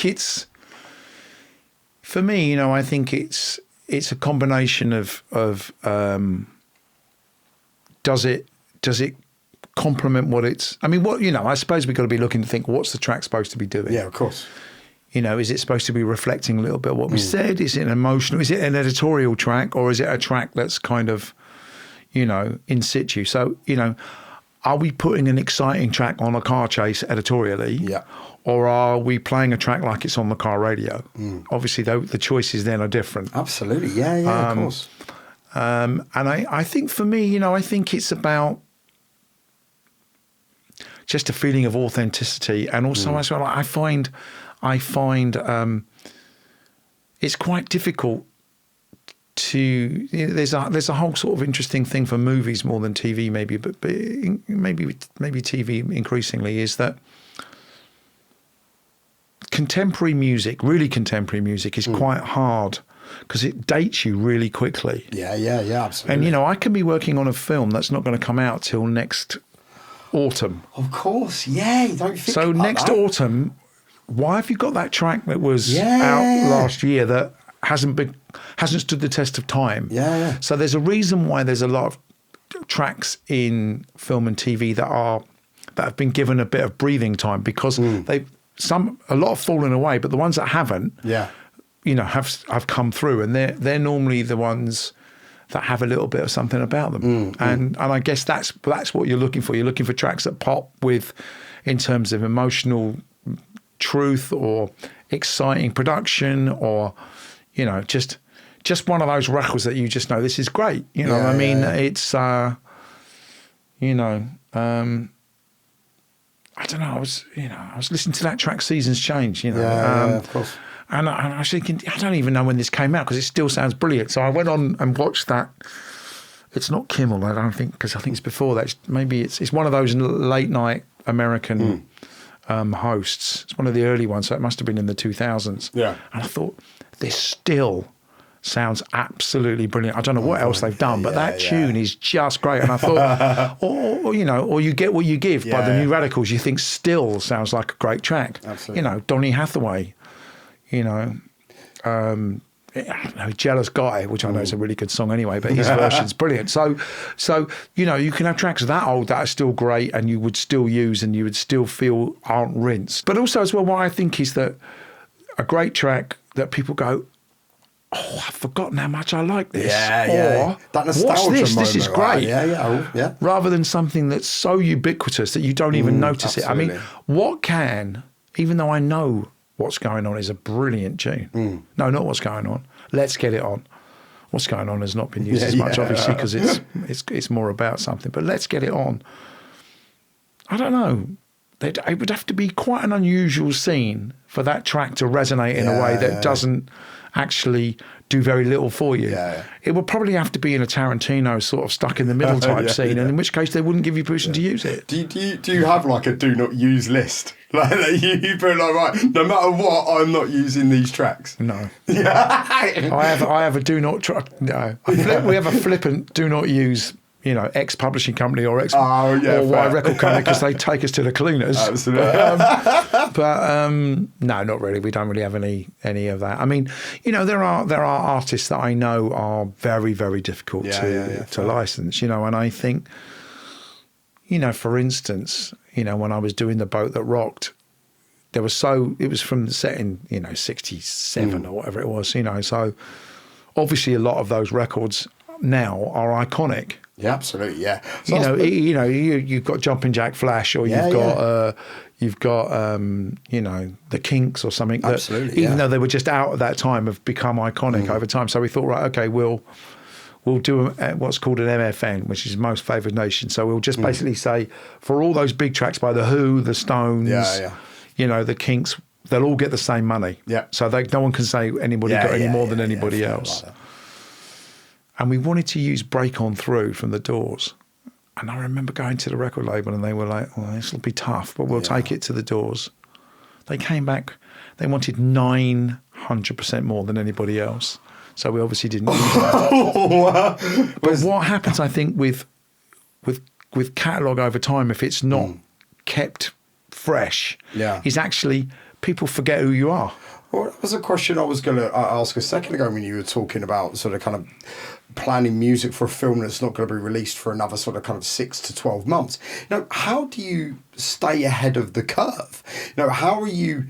Because obviously I appreciate your A&R background, but obviously back then, as you say, you were a scout, you were going out and finding No, it's really hard. Obviously you've got to rely on your relationships with labels and publishing companies and managers to keep you abreast of what's happening and what their artists might be doing. And, we will be trusted with demos by whoever that are for our ears only because, they will be coming out sometime that's nearer the release of the film. But to be honest, there is just so much music made. I mean, I'd just be lying through my back teeth if I said, we're across it all. I mean, collectively as a company, we might be across most of it because obviously everybody's got their different sweet spots and also sometimes you're busy and haven't got as much time as when it's quieter to listen and stuff. But it's just impossible to keep abreast of everything. And so I think staying ahead of the curve is more about just getting a sense of what is coming in a week from the chaff sort of way, Have you ever had to change a track like last minute because the track you did put there bombed over the last 6 months or something like that? No. I mean, we would change it if there was a change in circumstances. So I guess, a ridiculously unpleasant scenario would be if we'd used the track by the Lost Prophets. We'd take that straight out once that happened. Yeah, of course. We would take out something if... somebody had been cancelled or something unpleasant had happened. It's like what Marvel did with what's his name? What was going to be the main antagonist in the sort of kind of next generation. Can't remember the chap's name. Yeah, I know. But, anyway. But exactly, same sort of scenario. You know, and that's why I was really surprised that the Joker used Rock and Roll from Gary Glitter. Yeah. We wouldn't do that. Yeah, really? No. So we... Sorry, just to jump in. Obviously, because of the nature of the film of the Joker, you know, the protagonist being the bad guy, which is obviously quite rare in films, let's be honest. Do you, and I might be thinking and looking into this too much, but do you think that in any way sort of kind of dictates or directs using a choice such as Gary Glitter? Well, I think there's lots of choices you could have used that wasn't ultimately going to give royalties to a gross paedophile. So I think they either didn't know or they just didn't care enough. You know, I don't know. I don't know what the story is, but I think probably we would not do that. And I think the other things are much more mundane, like we've got a track in a film, we think it's wicked, and then we see the trailer to another movie and we go, oh shit, it's in that film. I do. Sometimes I get the with labels, because what they should be saying, if I'm going for a track, is someone else has gone for that. Yeah, absolutely. They should be telling me. Yeah. Do you not put exclusivity into certain elements like that, No, not really. I think if we were to do... I think if we were to ask and pay a lot of money for a recording artist to do a bespoke end credits or something, we'd say we wouldn't expect you to be popping up on another movie. With that track. Well, just in general. It would be ridiculous. I mean, I'll use a stupid example because she's so huge it wouldn't happen. But, if you had a Taylor Swift exclusive, you wouldn't expect another film to have one as well. Especially probably because to do something like that, the money you would have paid to have got it in the so first place. you would expect some level of exclusivity of the artist not having a competing track out from another film. But otherwise, no. I just think it's you just have to rely on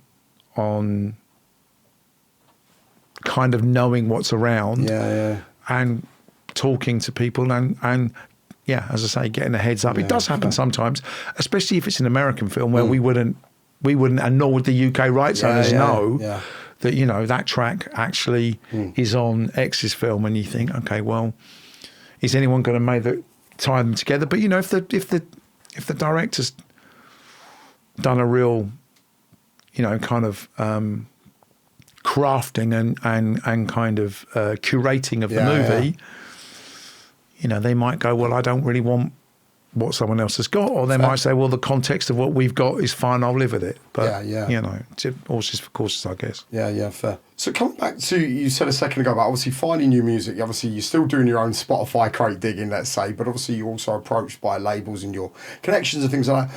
But see, someone like yourself at the position you're in, if someone wanted to get your attention with their music, what would be the best way for you, or sort of kind of how would you accept it, let's say? It's really difficult because we already don't get a chance to listen to what's sent to us. Of course, yeah. And I think it's not being flippant to say if we listen to every piece of music that arrived by email, of course, we would not do anything else. Oh, really? Wow. No. We wouldn't do anything else. We'd just be listening. So do you accept like direct submissions then, or is it a case of you get them anyway? I tend not to. Okay. The reality is, I find as well, which sounds, I don't want it to sound arrogant or elitist, but what happens is that too often we just get sent music with no context, with no understanding of why we might want that track. Yeah, fair. Or bunch of tracks. Or we'll get somebody saying, here's some music for Shaun the Sheep or Huntington, new movies that I'm doing. And I'll go, this is just a generic email where someone has looked at the IMDb page and gone, you're working on these films. That's just laziness, isn't it? But it happens all the time. Really? And it's like, and you play a track and you think, what? What? I'm slightly flabbergasted sometimes. Not because it's Not because I'm saying it's rubbish. No, it's just but the more way it's about been introduced. why do you, and then when it's like when people phone up and in the music space and they say, what are you working on? And I think, you should know what we're working on. It's not hidden. Yeah, absolutely. I mean, it's not my job to tell you what we're working on so that you can then. My job is to come to you when I know what it is that we're looking for. Yep. And then, of course, over time, you get relationships with people who you think they're much better at getting our universe than others. Yeah. And so they might get the call first. But it's really, really difficult because it's the same equivalent of A&R people getting unsolicited tapes, of course, or whatever the digital equivalent of that is. And in the film world, they will not take unsolicited scripts because obviously people can accuse and have done several times that their scripts have been plagiarised. This is rubbish. It's not happened. Yeah, no, really. No, who really do you think that someone's got the time to take an unsolicited script, read it, and go, "That's so great"? Yeah. But we'll nick it. Yeah. If it's so great, we'll be If it's so great, we'll be calling you. Yeah, fair. That makes sense. Yeah. We're not nicking your ideas. No. But the thing is that in the world of music and in the world of the moving arts, so film and TV and maybe branding and stuff, is ideas will be similar. Yeah. Well, the thing is, you've only got to look, and obviously I've mentioned this a couple of times previously, but the whole Ed Sheeran, Stevie Wonder scenario, right, of the 4 chord progression or whatever it was. It's Stevie and Marvin. Yeah. It's literally the nonsense. Absolutely. Or it's like Pharrell with the Marvin Gaye track. It's like, come on, man. But anyway, they had that lawsuit for Got to Give It Up, and you just think it's got a cowbell and a groove that's similar. Ed Sheeran's doesn't sound like Let's Get It On. Yeah, fair. And I think it's there's X amount of ways you can put things together. Absolutely. If you and I want to make a story about a fish out of water, and somebody who finds or unrequited love or whatever it might be, we might write scenes that are similar to all the other movies that have kind of dealt with that. That's going to happen. Let's be honest. Doesn't mean it's plagiarism, though. There's so much content out there, right? It's going to cross over at some point. And I think it's so going back to the I mean, we don't not listen for those reasons because we're not in the business of whatever somebody says. It's not like I can take somebody's track and go, oh, that's really good. I could give that to someone else to nick. It's just more the fact that it's just the sheer amount that will arrive that will not necessarily be relevant to what we're doing, and it's really time consuming. And then I dread words like we've written this really cinematic piece of music because I think I know what that means. It's going to be really slow and it's going to go into, it's going to be buzzwords. It's going to be block keys that sound a bit like keyboards, and then it's going to go to a minor chord and you're going to think this sounds really like proper score, and you're going to go, no, it doesn't. I just think it's, I'm being slightly flippant, but if people are good in the composition world, or in the songwriting world, or in the whatever world, eventually they'll bubble up into being noticed. I used to think that in A&R. I mean, I'm certain that this is wrong, what I used to think, but for the most part, I couldn't think of many artists that really, really should have made it and didn't. Yeah, fair. Or should have got a start and didn't. Yeah. I mean, some could have been bigger, some could have lasted longer, some could have done, but those might be for other reasons. Not at least as much as they didn't want to. We shouldn't assume everybody wants to do that. Yeah, absolutely. And I think there are some, there are definitely some artists, especially going back to the Island Records days, I wish we'd signed. But the sort of nature of things is that the good will generally out. Yeah.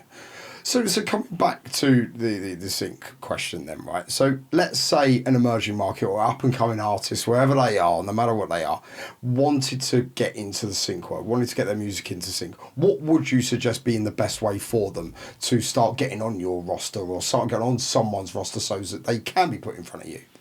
Well, I think if they've got absolutely nothing, if they're just creating in their bedroom, Yeah. then I think really it's on them to start creating bringing some attention to themselves. Absolutely. Yeah. So I think if they're not, if they're not a band and they're looking to get their tracks synced, I mean, if they're a band and they're looking to get their tracks synced, then obviously they need to get some heat going on about them, so people start to think, who is this? What is this? Yeah. So sorry to jump in then, because would the size of an artist dictate sort of whether you use them or not then? Because not necessarily, but I mean, it's right? not necessarily. It's just more about popping up over the parapet. So you go, who's this? Because, I think that I suppose it's, I'm going to use a flippant example that is probably going to have people hating on me, but it's the best one I can think of in the short term. There's a busker outside the Tube with a hat. Now, the busker could be singing really out of tune and if he's singing cover versions. Yep. Why should I give him or her or them any money? Fair. What makes them think that they deserve some money? Yeah, fair. It's completely their choice to try this. Yep. It's completely my choice not to indulge. Yeah. It's a silly example, but what I'm trying to say is that just because you're writing music doesn't mean that I'm not duty bound to have to listen to it. No, of course.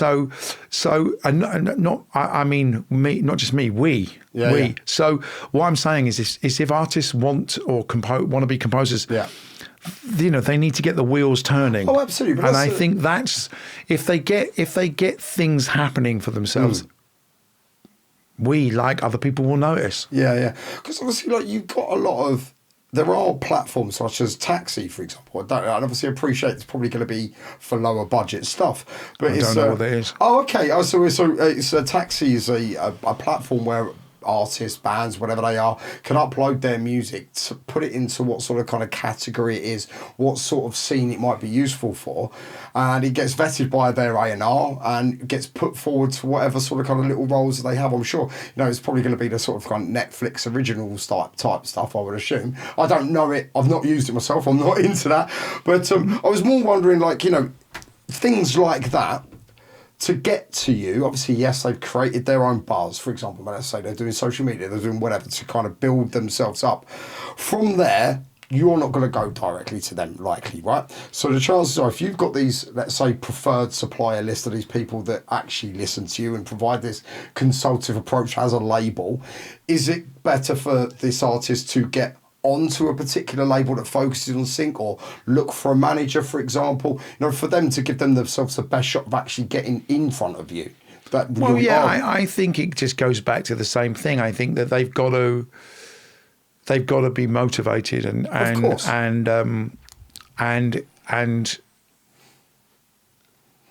bring what they do to the wider world in a way that eventually gets noticed by, I don't know, maybe it's a manager. Fair. Maybe it's we don't tend to use sync agencies very much, actually. I think that's more maybe for ads or for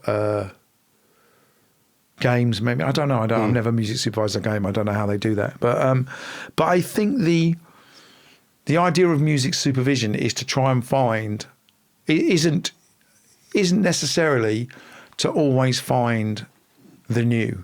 It's to find the best that we can find for the money that we've got.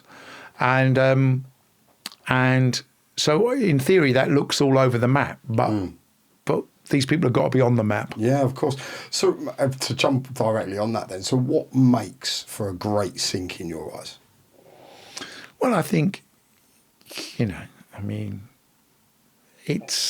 it's probably too broad a question to answer easily, because it depends on what the sync is. Yeah.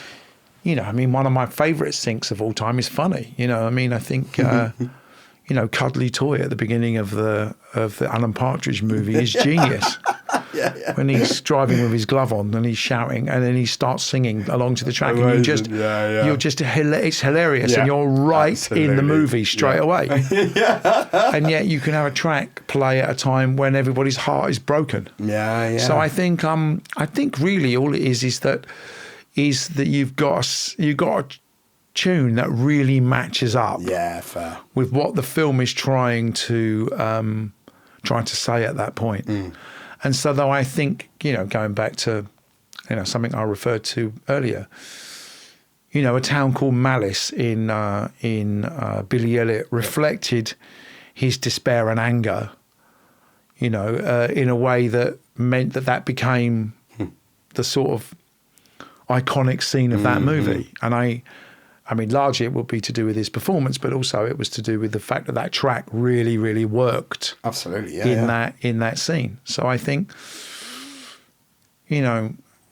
unlike like searching for the perfect beat, it's probably searching for the perfect sync is a endless, never-ending task. And are there any sort of kind of red flags or sort of kind of big mistakes that you do see that kind of affects your thinking or an artist's opportunity in it? No, I don't think there's any red flags. I think given what we know about the artist and what we know about the song means that any potential red flags would have been dealt with already, I guess. And I think the red flags are probably more actually to deal with people's expectations. I mean, you're going to get a film using your track might mean some kind of a payday. Quite often it's not really. Not really. Yeah, I mean, a lot of British movies that don't have very big budgets. Of course. They really don't. You might only have, I mean, it might sound a lot to somebody who hasn't got anything, but, you might only have 5,000 aside. Top. So you're going to give that's actually not a lot when 10 you grand think, for a track. 5 for publishing, 5 for master. That's crazy. It's great. It's good exposure. It's nice. It's 10 grand you didn't have, but it ain't. You're not retiring on that. Yeah, absolutely. Yeah. And I think,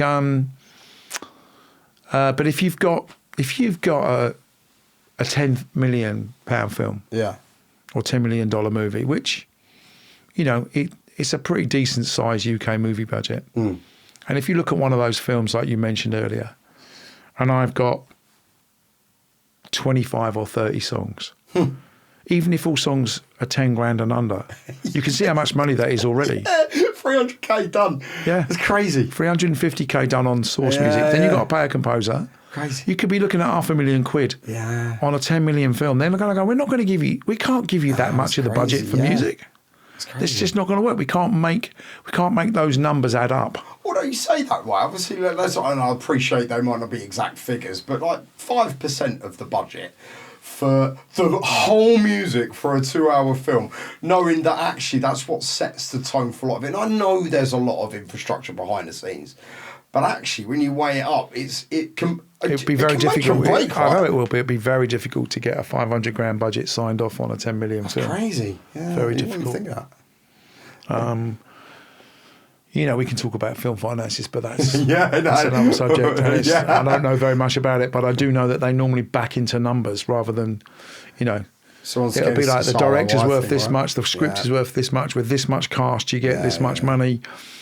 And basically what they do, film producers quite rightly, is they make sure that they front load the money so that the film gets made, and they'll worry about post-production when they get there. Yeah, fair. So me telling them they haven't got enough money is something they'll deal with later. Yeah. Oh, really? Yeah. Okay. So how do you think then? And is this something that's changed much over the years? You've been a music supervisor or something in the film industry for like 30 years nearly now. Not to make a point of it, but longer than I was in A&R. Obviously. We've seen in traditional music, the change from physical to digital. The way that's changed the economy, the financial economy of music. Has time changed the film industry as well? Yeah, I think it's got tighter. Basically, I think outside of big tentpole movies, I think it's really difficult unless you've got music in the DNA of the movie. So like a Sinners or an Amy Winehouse biopic fair. Something where you think, if we don't have music, we don't actually have a film. The budgets are slashed everywhere. I mean, if you talk to music supervisors, they don't earn what they used to earn. Sync doesn't get what it used to get. It's crazy. I think a lot of like post-production supervisors, you know, wardrobe, all those elements of the people that make up the HODs that make a movie are all pushing really hard to keep their money where it is, even though the cost of living is going up. You know, and every time we talk to a production company or a broadcaster about X amount of money an episode, and you go, well, they go, oh, we were thinking more wine. I'm like, yeah, but you know, the thing is, A, that's not enough money, but B, we can only take on so much. Because unless we just go, yeah, we'll do it for whatever, and we'll just hoover up loads of work, in which case you'll get some attention. It means if I take your job and I can't take that job on, which means you got to pay me in order to turn that job down. Absolutely, So it's, you know, it's, and of course the thing is, I guess this is the same for anybody, be it a carpenter, a music supervisor, or a guy in finance. You know? It's like, once you've taken a job for 70% of what you should have taken it for, it's really hard to get it back up to 100. Absolutely. It's a non-precedential one-time basis until that becomes, well, you did it for that before. You kind of get pigeonholed into that. That's kind of then what you value like, yourself. There you go. Right? So it's. But I think in general, the you know, earning big money out of it's hard. And I think, obviously, you know, if you're Dua Lipa or you're Ed Sheeran or you're Coldplay, you can afford, if you want to give a track to a UK film because you really want to be in it for 10 grand aside, or you'll cut a deal because you're still going to get God knows how much for being on, you know, some great big Hollywood movie. But, you know, I think it's those artists are at a different level because obviously they can pick and choose what they do and they have many income streams. It's the ones who are sort of mid-level who go, we really need sync. But, you know, I think, you know, I think I use them as an example because I'm mates with the manager, but, you know, Primal Scream do very well out of sync because they have 2 or 3 tracks that regularly get synced. And they get decent money for them every time, but they get used a lot and they're very amenable to them being used. So you can end up making a pretty decent chunk of change out of sync, I think. I think it really helps from the fact that Spotify are, you know, horrifyingly underpaying everybody. I mean, I've never understood that. I mean, this is a different subject for a different time, I suppose. But how's the music business, because it's so feudal, can't work together, how they haven't gone, we don't need Spotify. We own all this music. We can do a site. We can just have our own site. Absolutely, What do we need you for? Mate. Couldn't agree more. I don't know why they didn't do that right at the birth of Spotify or Apple Music. Well, that's the thing. You've kind of got all of these on-demand TV channels now, right? Look at Netflix doing their own originals. It's no dissimilar, really, from having all this music, right? And, you know, music albums went from $12.99 to 99 cents a track, crazy. Like that, and suddenly your music's not worth anything. It's insane. Obviously, don't get me wrong, you've not got the cost of sale, but the fact that it's not even, I think for me, it's that the purchasing's gone. People don't, unless you're a DJ, you're not buying a track, you're just streaming it. So now, what was it, 0.003p? Yeah, I know, it's insane. It's crazy. It's insane. But coming back to sort of kind of your role then, so what does success look like as a music supervisor? I know that's quite a broad question. Well, no, I think that's an interesting question, actually. I guess the fact that you're still at the coalface, still doing it afterwards, after this amount of time. Testament to yourself then, Nick. You know, I still think that I've managed to hoodwink everybody into not giving me a real job since I was about 23 or 24. Fair, the way you've got into things has been phenomenal. I think success looks like, I like it when people say, I really like the music in that film, or I love that track you chose, or you know, a director really sort of is complimentary and says this really lights this scene up now, or whatever. I really like that. And I like the idea, for me now, I like the idea of making a suggestion and it being listened to. Fair. And I think that if you've been a music supervisor for a while, which I'm fortunate enough to have been, you've read a lot of scripts, you've watched a lot of edits, you've been on a lot of film sets, so you're kind of in the DNA of it. So I'm quite comfortable talking to the director about the music, but in the wider context of what's happening in the film. And, you know, I love it when people says, you know, what are your notes on that take, on that pass of the movie? Not just what are your music notes, what else did you think about the film? Amazing. Because, you know, if you're part of the process to make the film better, you know, you might have an observation that's useful, that's just wider than here's another track. Did you like being involved? Yeah, like, I love as early as possible? I love it. Yeah. How does it differ? Like, looking at reading a score, going through the script the first time, trying to sort of kind of work with the director and piece little bits of music to give maybe clues or hints of what's going to be there.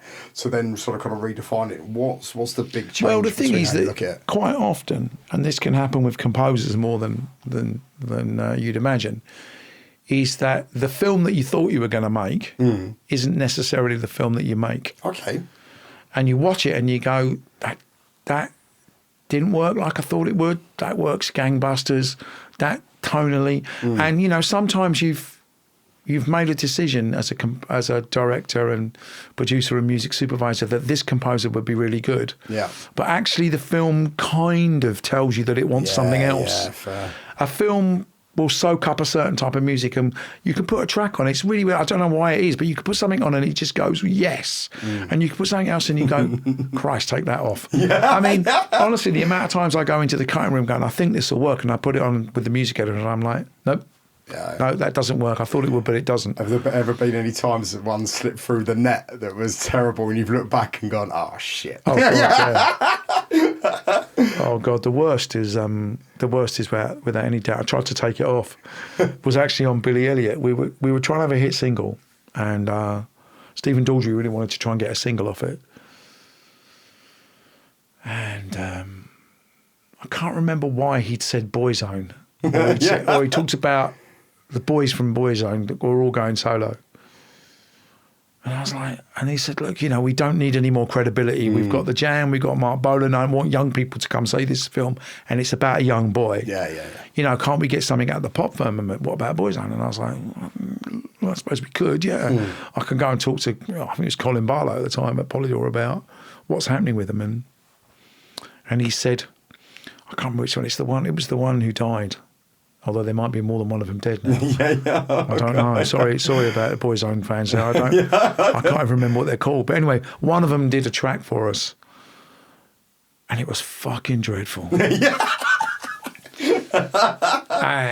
and we were at the edit, and I remember turning to John Finn, the producer, and going, John, please, can we take this off and I'll find something else? I was like, no, it's too late. I'm like, this is pony, man. It's really embarrassing, and it hasn't worked out, and it's not very good, and it's not going to be a hit, and it wasn't really. It's maybe top 40, but it wasn't a hit. Stephen, someone was he called? Anyway, I can't remember. Anyway, is it Stephen Gately? Could be, yes. Stephen Gately, well remembered. Yeah, I mean, bless him, lovely kid, bang average tune. And I was like, this is a wicked film, and I've fucked it up. I've messed it up by listening to the director wanting pop. I should have just got someone to do a Bolan cover or something, you know, because Mark Bolan's all the way through the film. Anyway, that was particularly excruciating. I mean, I wasn't mad on Cherry Halliwell doing It's Raining Men, but you know, no comment. That was she was a big phenomena at the time, and friends with the producer, and you know, I got the feeling that there wasn't a lot of choice in the matter. That was kind of a question I raised earlier, was that, you know, how often are things, let's say, influenced by trying to resurrect or trying to help out, or because there's maybe a thing going on between the artist and the manager or whatever it might be. You know, are there many times where you've had to really sort of kind of fight for the no, or fight for the yes even? There's been a couple. there was, on one film in particular, there was a really, really strong desire by the managing director to put a certain artist on. And so I think I parlayed it into, okay, but you've got to give us, I can't remember who they gave us, it was years ago, and we put the artist that he wanted on second end credit. Oh, really? Which is, you know, when basically the people are cleaning up the popcorn. Yeah. You know, it's 4 minutes into the end roller.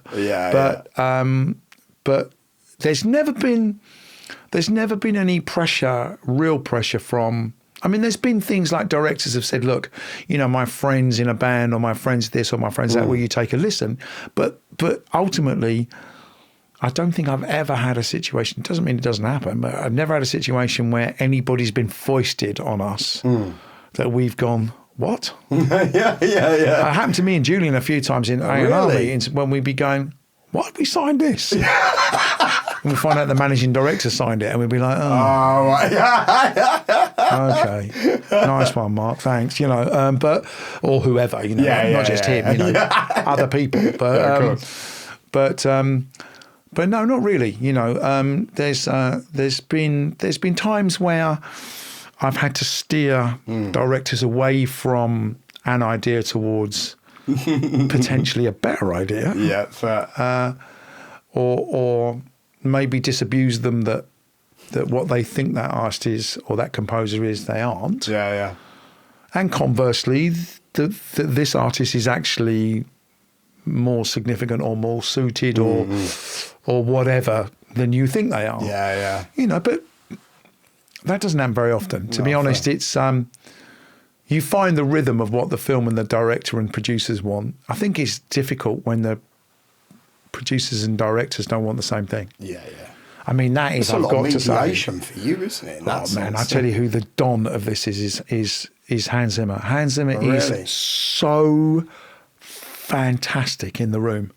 I mean, Mr. Zimmer, if you're watching, no, come on Hans, the show. man, you're the don.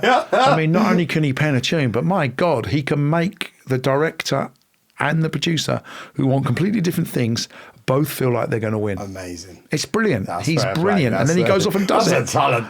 And then he goes off and they're happy. And he brings it back and goes, see? And they go, oh, yeah. Oh, let's be He's honest, brilliant. right? No, If he's you're working great. with Hans Zimmer, you're going to do whatever he says he's anyway, great. right? Yeah. So, but I've never seen anyone do it like that. I mean, I've attempted it with, I can remember, you know, when I worked on The Holiday, sometimes music's about when you catch someone in a mood. You know, you play them a track when they've got something else on their mind. Absolutely, yeah. Or they've got a stress they got to think about, or it's the wrong time of the day.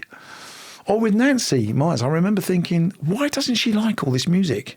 Because she said, I love what you do for Working Title. I want you to do it. She wanted me to do it on the Jack Nicholson film, Something's Got to Have It, or Something's Got to Give, or whatever. Yeah, Something's Got to Give. Yeah. And Working Title wouldn't let me out. But then they would let me out on this one. She said, I love what you do on your movies. I want you to do it. So it was Hans doing the score. So me and Hans talked about what he was going to do. And then I filled it up with music. I remember one track, there was a James Morrison track at the time that worked like a hand in a glove. And it was like, Hans is like, you smashed it, man. That's wicked. You know, we're like, yeah. I cracked open a beer because no one drinks in LA, do they? Christ. I remember trying to meet a director once, Chris White, and I said, let's meet in a bar. And he went, that's a good idea. He said, but I don't know where there's a bar anywhere near here. Like, oh, okay, we're not in London anymore then. But anyway, that's an aside. I was going to say, I've got a whole we cracked open a beer, and then Nancy came in and she didn't like any of it. And I was like, oh my God, what's wrong? And then I clocked it.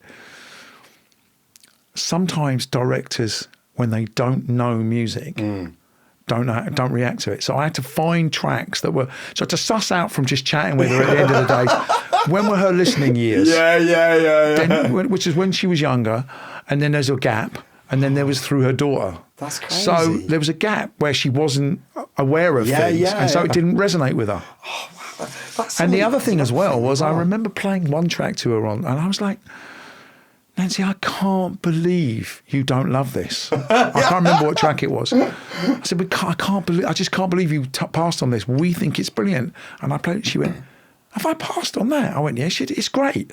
And then I thought, she's heard this. when she's been somewhere else. She's heard it on the run, or she's heard it when she's dealing with something else and hasn't really acknowledged it. So it's also about when you get people. That's crazy. So when big amounts of music are used. So in the Richard Curtis movies, or in the Bridget movies, or in the, when we did Paul with Simon and Nick, or Attack the Block, movies that needed a lot of music, we would block time. Normally at the end of the day, we'd be like, right, come down, put your feet up. Right, we're now going to listen to music. You're not thinking about anything else. That. Yeah. Otherwise, if you're running in going, right, what you got for me? Yeah. It needs to work within 10 seconds, even if it's a minute and a half skew. They don't want to hear it all the way to the end because they're like, come on, I've got to get back. Yeah, of course. So really, look, it's leaving aside film and TV. I have heard records and gone, I don't really think that's very good. Fair. And then gone back and listened to it in a different mood and gone, what was I thinking? It's really good. Oh, really? Yeah. It's just I wasn't in the right headspace for it. Yeah. I wasn't feeling it. I wasn't in the right zone. Yeah. If that's not pretentious. And the same thing with movies. I remember a stupid example because it's so brilliant. I watched Apocalypse Now, and I was obviously at the ump, and I was like, this is fucking overrated. And then I watched it again, I was like, what are you talking about overrated? It's brilliant. Yeah. And I think that's it. It's like, sometimes you can put on a jacket, can't you? Think, I don't look very good in that. And other days you think, I look like the Don. Yeah, absolutely. Because it's quite crazy. Like, it's essentially... It's all emotional. It's all touch points, isn't it? It's a bit of everything, right? Because obviously we touched base on it earlier about, when selecting a track, you're talking scene, tone, audience, budget, all these different things. And now you're also including director's mood, your mood. You're also thinking, okay, what music is not only relatable to the film, but relatable to the director. Yeah, and let me tell you as well, the other Venn diagram. There's another bit in the Venn diagram as well, which is when you've got, because normally for a scene, you might pay 5 or 6 tracks, but some will be working better than others. Yeah. So I'm like, I'll always have one that I think's the one. Fair. Then I think, where do I play it within the 6? Yeah, okay. Do I play it first? Do I do it third? Oh, the manipulations coming out now. It's like in the old days, man. Like the old days, we'd be like, what's the running order of the album? Right, obviously, track 1 and 2 and 3 are brilliant, and track 1 on side 2's got to be brilliant. But what goes? Where's the journey? And it'd be like, okay, so I can't play it last because I might not get to the last. You might get pissed off if they're not very good. Can't play it first because it's like going to look at the first house you want to buy or rent. You go, this is brilliant, but what else is there? Yeah. What else is there? I can't commit now. I need to know where because the moment I say yes to this, I've said no to everything else. Yeah, fair. No. Like you with all your girls. Oh, fucking so there's that to add in as well. Yeah, fair. And sometimes you talk about mood. They'll come in and they'll go, and you'll read the mood and you'll go, I'm not playing that. Yeah. Reschedule. We'll do that one another time. Yeah, fair. Cross. So let's say someone actually is listening to this now, is like, right, you know what? I fucking love that job. It sounds amazing. How would someone get into what you do these days? I don't know. It's the $1 million question, isn't it? It's a good question. I think that there are different ways in. The working at some form of company, be it music management, record companies, publishing companies, sync companies, something where you're getting to understand a little bit about, okay, requests are coming in. If it's a sync company, it might be that there's in-house composers. So here's a brief, and we've got to turn this brief around. And what does this brief mean? Let's look at the visuals. How do we make that hit that point? If you're composing, it's like, do we get that look on that turn? We've got to be out by there. We've got to sculpt the music. Yeah. If it's a song, what does it need to say? Is it counterintuitive? Is it, So you get some forms of understanding what it is. Or if you're a management company, so if you're a big management company like an ATC or a Red Light or someone like that, where stuff's coming in for their artists for films all the time, like somebody's got to handle that. So get in there and start having to deal with, what does this mean? Let me talk to this producer. Because I think as I said earlier, I think some version of knowing what is goes into the job over and above having good taste in music or having a knowledge of music. I mean, the job I would absolutely recommend anybody do, because they will never not work, is be a music editor. Okay.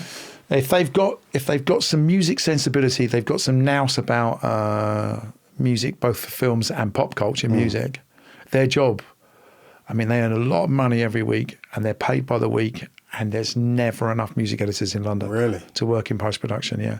So basically your job is to come on in the edit, work with the editor, and basically update the music and put music on the film all the way through until the composer hands you the music to put on for real.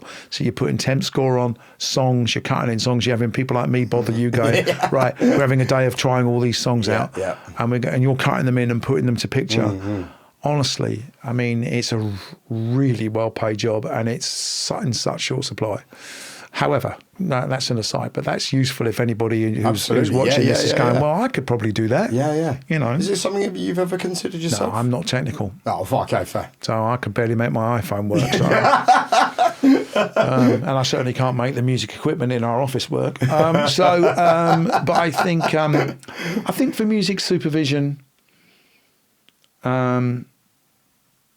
look, if you can be like a David Holmes, or who's obviously a crate digger extraordinaire, a man of great taste, great DJ, really good at doing a certain type of composing for things, or a Benji B, or someone, you know, because who I know has done a lot of stuff in fashion, or like, you know, I think but they're more like the composer ends. But those guys have got somebody with them who helps them with that. So if you're a DJ and want to get into music supervision, you need to find somebody who knows the kind of backroom bits. So can allow you to be the creative. And if you've got the backroom bits, either get a job somewhere where some of that is coming across your desk. And of course, if you're working at a management company that's got a very syncable artist, or you're working at a record company that's got a decent amount of rights, requests are coming into you every day. You don't even have to do anything. It's sort of, what do they call it? Windfall. It just keeps landing. You know, we need this. We need this. So you get to know, okay, well, what's the budget? I know how it works. I get to know how likely those songs are to clear. That's difficult. That's got a sample in it. Experience then and you start to becoming, you start to become somebody who could go, well, I could maybe take these skills to the other side. A bit like me saying to Working Title, why don't I work for you rather than sit on my hands and think I know what you should be doing, but I can't say. Absolutely. You know, I think, but you need to come with some part of the DNA of the job underway. So what would you say then are potentially identifiable traits of someone who might have the potential skill or talent to do this? Well, obviously, you're looking at yourself, right? If you look at your background of A&R, you know, would a proficient and dedicated and obsessed crate digger potentially have a career opportunity in this, for example? Yes, I mean, they would do, providing they also had I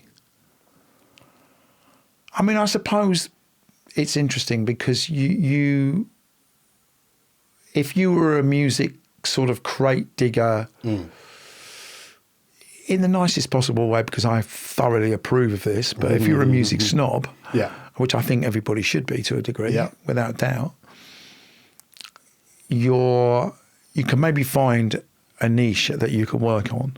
But really, if you want to be a music supervisor, you need to have quite broad taste. Absolutely, because otherwise you're omitting certain things. You covered the diversity, you know. And I think that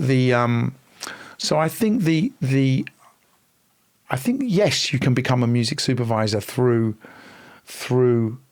having some kind of creative background. I don't think I would have made it as a music supervisor if I hadn't worked at Working Title, because I think the attention to detail, that is needed for the job that most people don't know about and don't imagine is important. It's far more important. I mean, in the end, a producer couldn't care less if I wear a good pair of Japanese jeans and have got some great records. If I can't bring his music in on budget and on time. Absolutely, yeah. And when something doesn't work, don't throw my toys out of the pram. Basically go, right, I'll fix it. So I think there's a big sort of practical, pretty inverted commas, uninteresting element of the job, which is beneath the surface that you've got to do. Yeah. Fair. So is there like a gateway role then? So for example, if you were to look at an up and coming music supervisor, and would you guess that they would have come from potentially this route? So for example, once again, just trying to think about people. Yeah, I think they would have come. They would have come from working. Maybe they worked for a management company. Yeah. Maybe they've worked in a studio. Yeah, fair. Maybe they've worked for a trailer company. Yeah, fair. Maybe they've worked for Universal Publishing. Maybe they've worked for a tiny indie publisher. Yeah.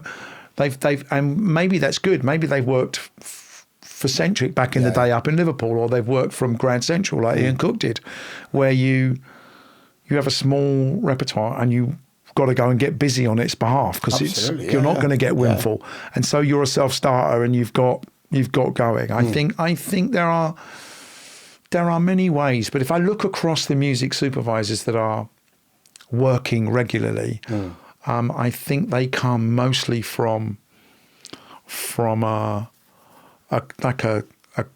of them. I think there might be some courses you can do now in music supervision, although I've never been a fan of a course. Probably because I've never done one. Well, it's as you said earlier as well, right? You can't really teach train people taste. You can't teach cannot teach instinct and taste. That's absolutely right. But I think, if you look around and you look at, say, Decca Publishing or Manners McDade, and you go, well, look, they look after a lot of composers. You look at Decca and they've got Clint Mansell. They've got umpteen amounts of people who make records and do films. Yeah. You look at Manners McDade and they've got a really big catalogue of film scores. They've got film composers. You look at Airedale and they look after, Dario Marianelli. They've got a recording studio and they've got a music supervision. So there are little hubs where you can go learn about about what the sort of architecture looks like a little bit, and then you can figure out where it is that you fit.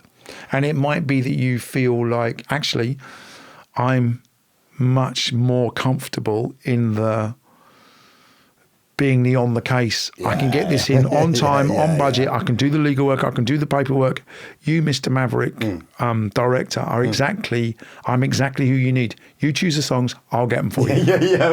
I'm not going to choose them for you. I'm not going to come up with a playlist, but I'm going to make everything watertight. Absolutely. That's totally legit. Yeah. Unfortunately, you shouldn't hire me for that because I don't know how to do that. But I thankfully now have a lot of people who do, who I can turn to. But I think it's, it's about who you know. It's about how you can unstick things. The problem is with a lot of things, and I guess it's the same in many walks of life, you don't learn that much from getting it right. Yeah, fair. You learn far more from getting it wrong and having to fix it. So what you need from your music supervisor, like you do from any other HOD, is what happens when shit hits the fan, when we get denied, when there's a problem, when something comes out of the edit with 24 hours to go, or there's an issue, or we've got a cut budget, or all the stuff that you have to firefight. Being a great crate digger is brilliant, but you need to know how to firefight as well. Actually, it sounds like you need to be relaxed and calm in a bit of a pressure situation. You need to be able to comfortably think on your feet of resolution or solutions to absolutely potential problems. And really, it's actually problem solving in many ways. It is. Right? It really is. And tempting though it is at times, it's not to say I told you this would happen, because that's not helpful. Even though the longer you've done this for, the more you can think, I could see that coming down the track, man. But anyway, but I think, going back to something we said earlier in the conversation, you don't know what you know until you're sort of like, Nick.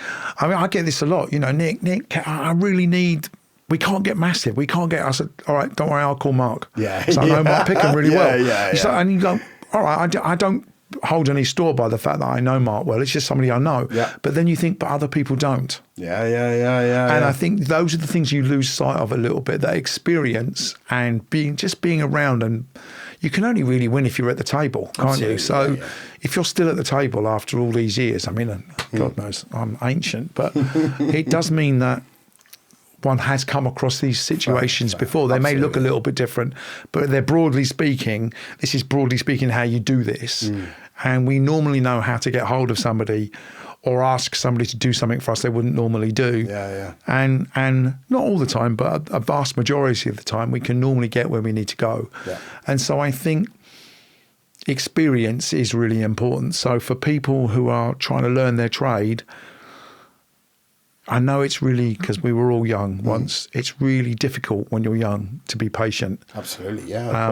And everybody wants to go, I can do that. And also I really believe in people believing in themselves, but you need to know enough in case your ass is in the wind. Yeah, fair. You might need to know what to do about it or who to call. Yeah, absolutely. Completely. And I think that little black book. Yeah. Or just somebody, another music supervisor. But I think, you're right. But I think it's, there's a lot more. I mean, when I started doing this job, there was hardly any music supervisors. Now there's loads. Yeah.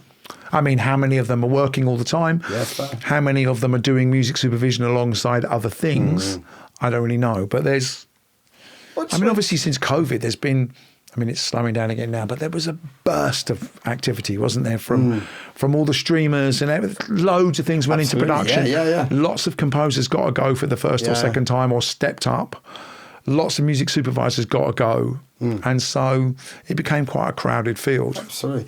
So obviously with that, now someone like yourself, as you've mentioned, people come to you, you're getting by now because of your experience and reputation, which is absolutely right and as it should be. But let's say you were an up-and-coming music supervisor, what would you do to get your next job? It's one of the reasons we formed 45 RPM, actually. We took 4 and now 5 of the best music supervisors we could think of in the UK that were not a carbon copy of each other. Yeah. And thought that actually, if we're all working independently, we are actually like a taxi service. We pick up a fare, we deliver that fare, and then we drive off and have to go look for another one. Yeah, of course. So actually maybe building up where there's a hub and there's a cooperative means that A, you can bring on the next generation, but B, you can probably between you always make sure there's work. Absolutely, yeah. And I think that's but the thing is, we still, even though we're reasonably well experienced and reasonly well thought of, I think, still do not presume that the phone will ring. Yeah, fair. Absolutely. We still email people, we keep an eye on all the trades. We're constantly in touch with people, post-production supervisors, producers, directors when we know them, writers when we know them. What are you up to? Yeah. Do you need any help with no obligation? Would a mood board help with that script? Or, do you want something to play on set? Anything and everything just to be helpful and just never presume that because you've done something once, it's going to happen again. Because, we know full well that you could have had a really good experience with a director, but they might go, I want to see what so-and-so's like now. I want to see what someone else is like. And if that happens, then fair enough. But, and obviously we don't win every pitch that we go for anyway, because you can't. But I think you've got to always stay hungry and you've always got to stay interested and you've always got to stay humble enough to assume that you have to always put on your best, sort of the best version of yourself each time. Doesn't matter what your CV says. Yeah. Fair. And I think if we ever got complacent or arrogant or too reassuringly Carlsbergly expensive, we'll end up regretting it, I guess. So reputation only goes so far. Well, it does. They're hard to get and they're easy to lose. Oh, true. That's the truth of it. So look, Nick, you've been in the industry for 30 years. We've had a really good. You've been a music supervisor for 30 years. 26 years. Yeah. So I think we've had a really good coverage of what you've done. What's next? Pension. No. Yeah, state pension. I've been paying for it. No, I think for me, it's about. Well, sorry to jump in, but I assume this is a job with the passion you've got. This Yeah, is no, a job for as long as you want. Well, right? I think what it is it's about transitioning into something that you feel is, I feel is sort of age appropriate and I think is useful, but also I don't want to work until I'm so old that I can't actually enjoy not working. The lifestyle business I think for me, I've talked to my partner, who won't let me call me her wife because she's my partner, but I've talked to my married partner about what we're going to do when we get Mrs. Angel. Hey. So anyway, we talk about what we might do, and I think what I'd love to do is get more involved in the sort of creative space. I'm really interested in helping to facilitate things to happen. So we've opened a publishing company. We've opened a music library. And we've started a commercial and interactive. We're doing ads and we're doing the light room and things like that. So I'm interested in those areas because they're new areas to build and they scratch a slightly different itch. Yeah, fair. I'd also very much like to get involved in a few more film and TV shows as a producer, or not as an executive producer, not a producer, but sort of come up with an idea or take a catalogue that I know a company's really interested in having something with and being able to take it to a writer, knowing through being around for long enough who'd be interested in that. Or, we have it, like Studio Canal, we have an ongoing deal with, and I talk regularly with their development people. And Joe's often says, I got this as an idea. What about, how can we get that to happen? I find all of that quite interesting. And what, for me, I want to be able to do is sort of float about a bit, really, and bring on the next. We've got 3 or 4 really good music supervisors who are on the started that we've trained up. Yeah. I'd really like them to now step to the front. Fair. I suppose in football terms, I'd quite like to be a sweeper. Okay, yeah. I'd like to be behind everybody. Yeah. I mean, occasionally coming up and trying to knock one in off a corner. Yeah. But I will work with the people that, if I've done everything, I think, that Rowan Atkinson's done since the second Mr. Bean film. So I do work with Rowan, I do work with Richard Curtis, I do work with Working Title and Heyday. The people that he worked with, I'm really happy to work with again. And I'm really happy to help drive the young uns. Amazing. Because it's all about what comes next. And they got great ideas, they got great sensibilities, they got a lot of talent. The women who work in the 45 RPM music supervision are brilliant, and we've got some talent that I really think needs to be given head now. Mate, 33 RPM, come on, surely. No, that's our composer wing. Oh, is it? Oh, it doesn't exist. Okay, yeah, we manage composers. I was thinking, surely that's got to be we've got a talent pool of composers that we're growing as well. So I think really what I'd like to do is go into sort of one of those sort of slightly mentors. Mentee's the person who gets mentored, isn't it? Yeah, mentor. Yeah, absolutely. And just stick my nose in a few things and give advice and still do things, but not flat out. Fair. That's what I'd like to do. Whether that happens or not, I don't know. I've got a 14-year-old daughter, so she's going to need me around and working and looking after her for a bit longer. Yeah. So it's not about, I can't go off. It doesn't stop at 18, mate, just to be clear. You've got more than 5 years left. I've got a couple of much older ones who I still the bank of daddy's around for. Absolutely. But me and my missus would, in theory, probably love to go and live in Greece for a few months or, Copenhagen or something, but that can't happen just yet. Those are the sort of ideals. It would be great to be able to feel like your experience was drawn on and your contacts and your, as I said before, that I've seen this before and this is how you can help, but actually empower people to go and become the next ones. Oh, I love that. So kind of then taking a moment to just very quickly actually reflect on your career so far. What's the proudest moment, whether it be a placement or getting a role or whatever, just personally for you, what was your proudest moment? I think in A&R it was signing PJ Harvey. Fair. I think from the moment I heard her demo, I thought this is a once in a generation talent. Oh, amazing. And her demo had Sheila the Gig and Dress on it. And I literally had to play them 3 or 4 times because I kept thinking, is she saying what I think she's saying? And I played it back and went, yes, she is. Bloody hell. So I just thought she was astounding. Yeah, fair. Astounding. And I still think she's astounding. And I'm really, I think that's my sort of proudest A&R moment. I mean, it's closely followed, I think, by signing Elbow, because I think Guy Garvey has become I think Elbow are great, but Guy Garvey has become a national treasure. Absolutely. Yeah. And I think he's a really great, got a great moral compass, and he's a real man of the people and a poet and a lovely guy. And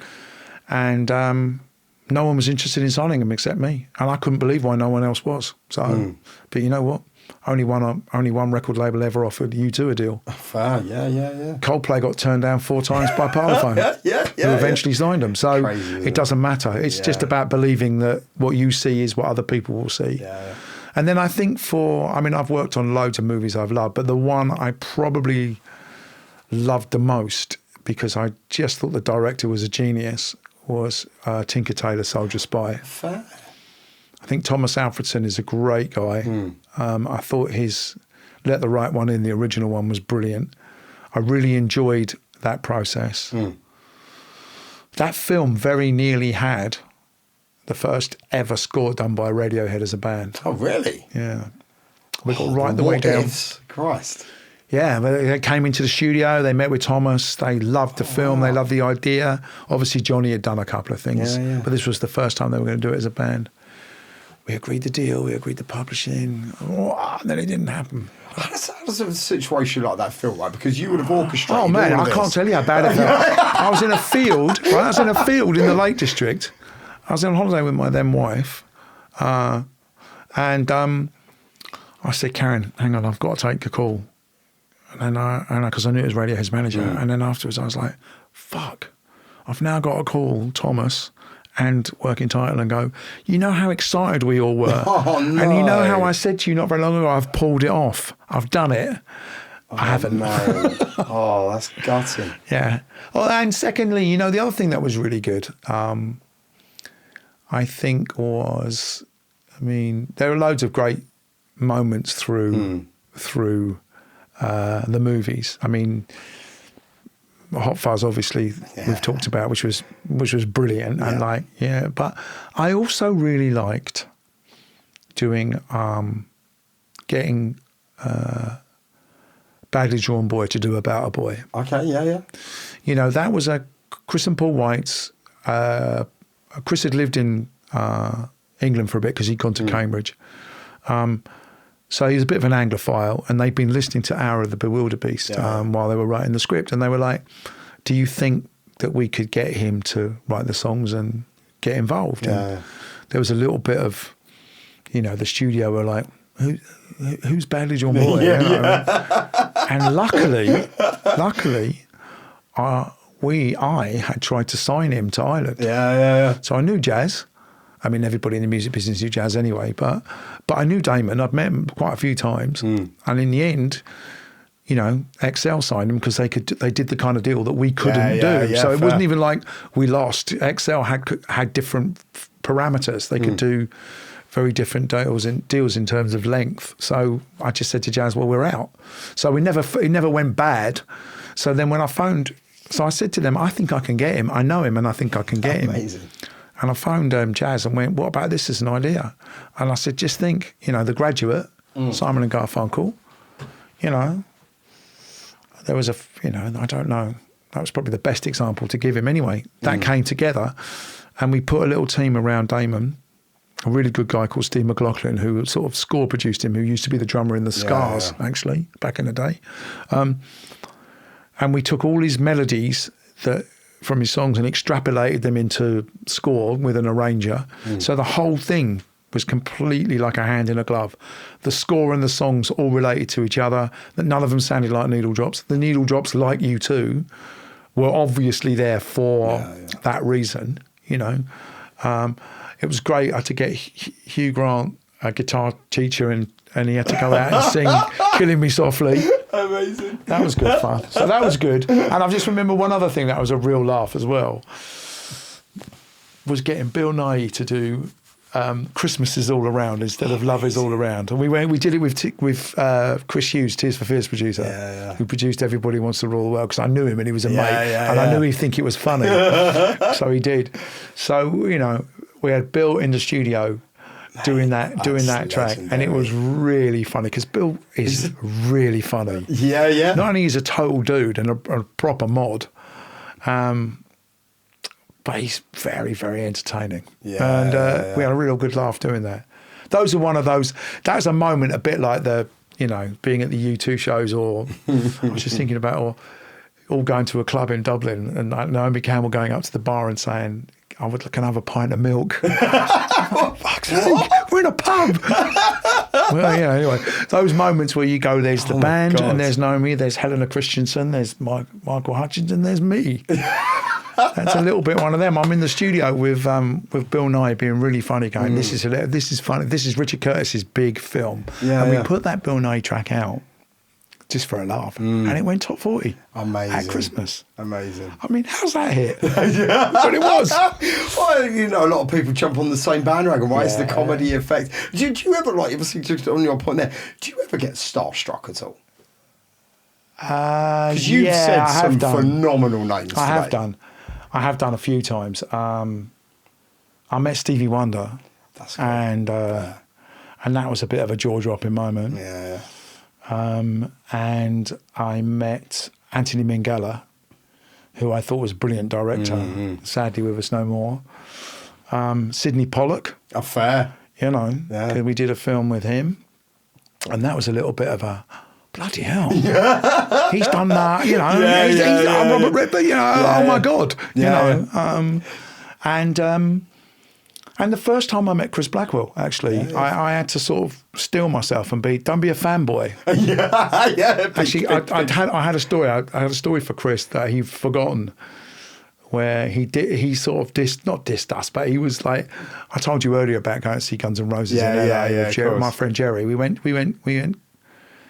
to LA after going to New York. We were flown out first class and then flown across. It was ridiculous. It was in like 86 or 87 or something, because Hipsway were available for America and all these record companies wanted to sign them. So Jerry took me, because the record company going, what are you taking him from? He's the scout.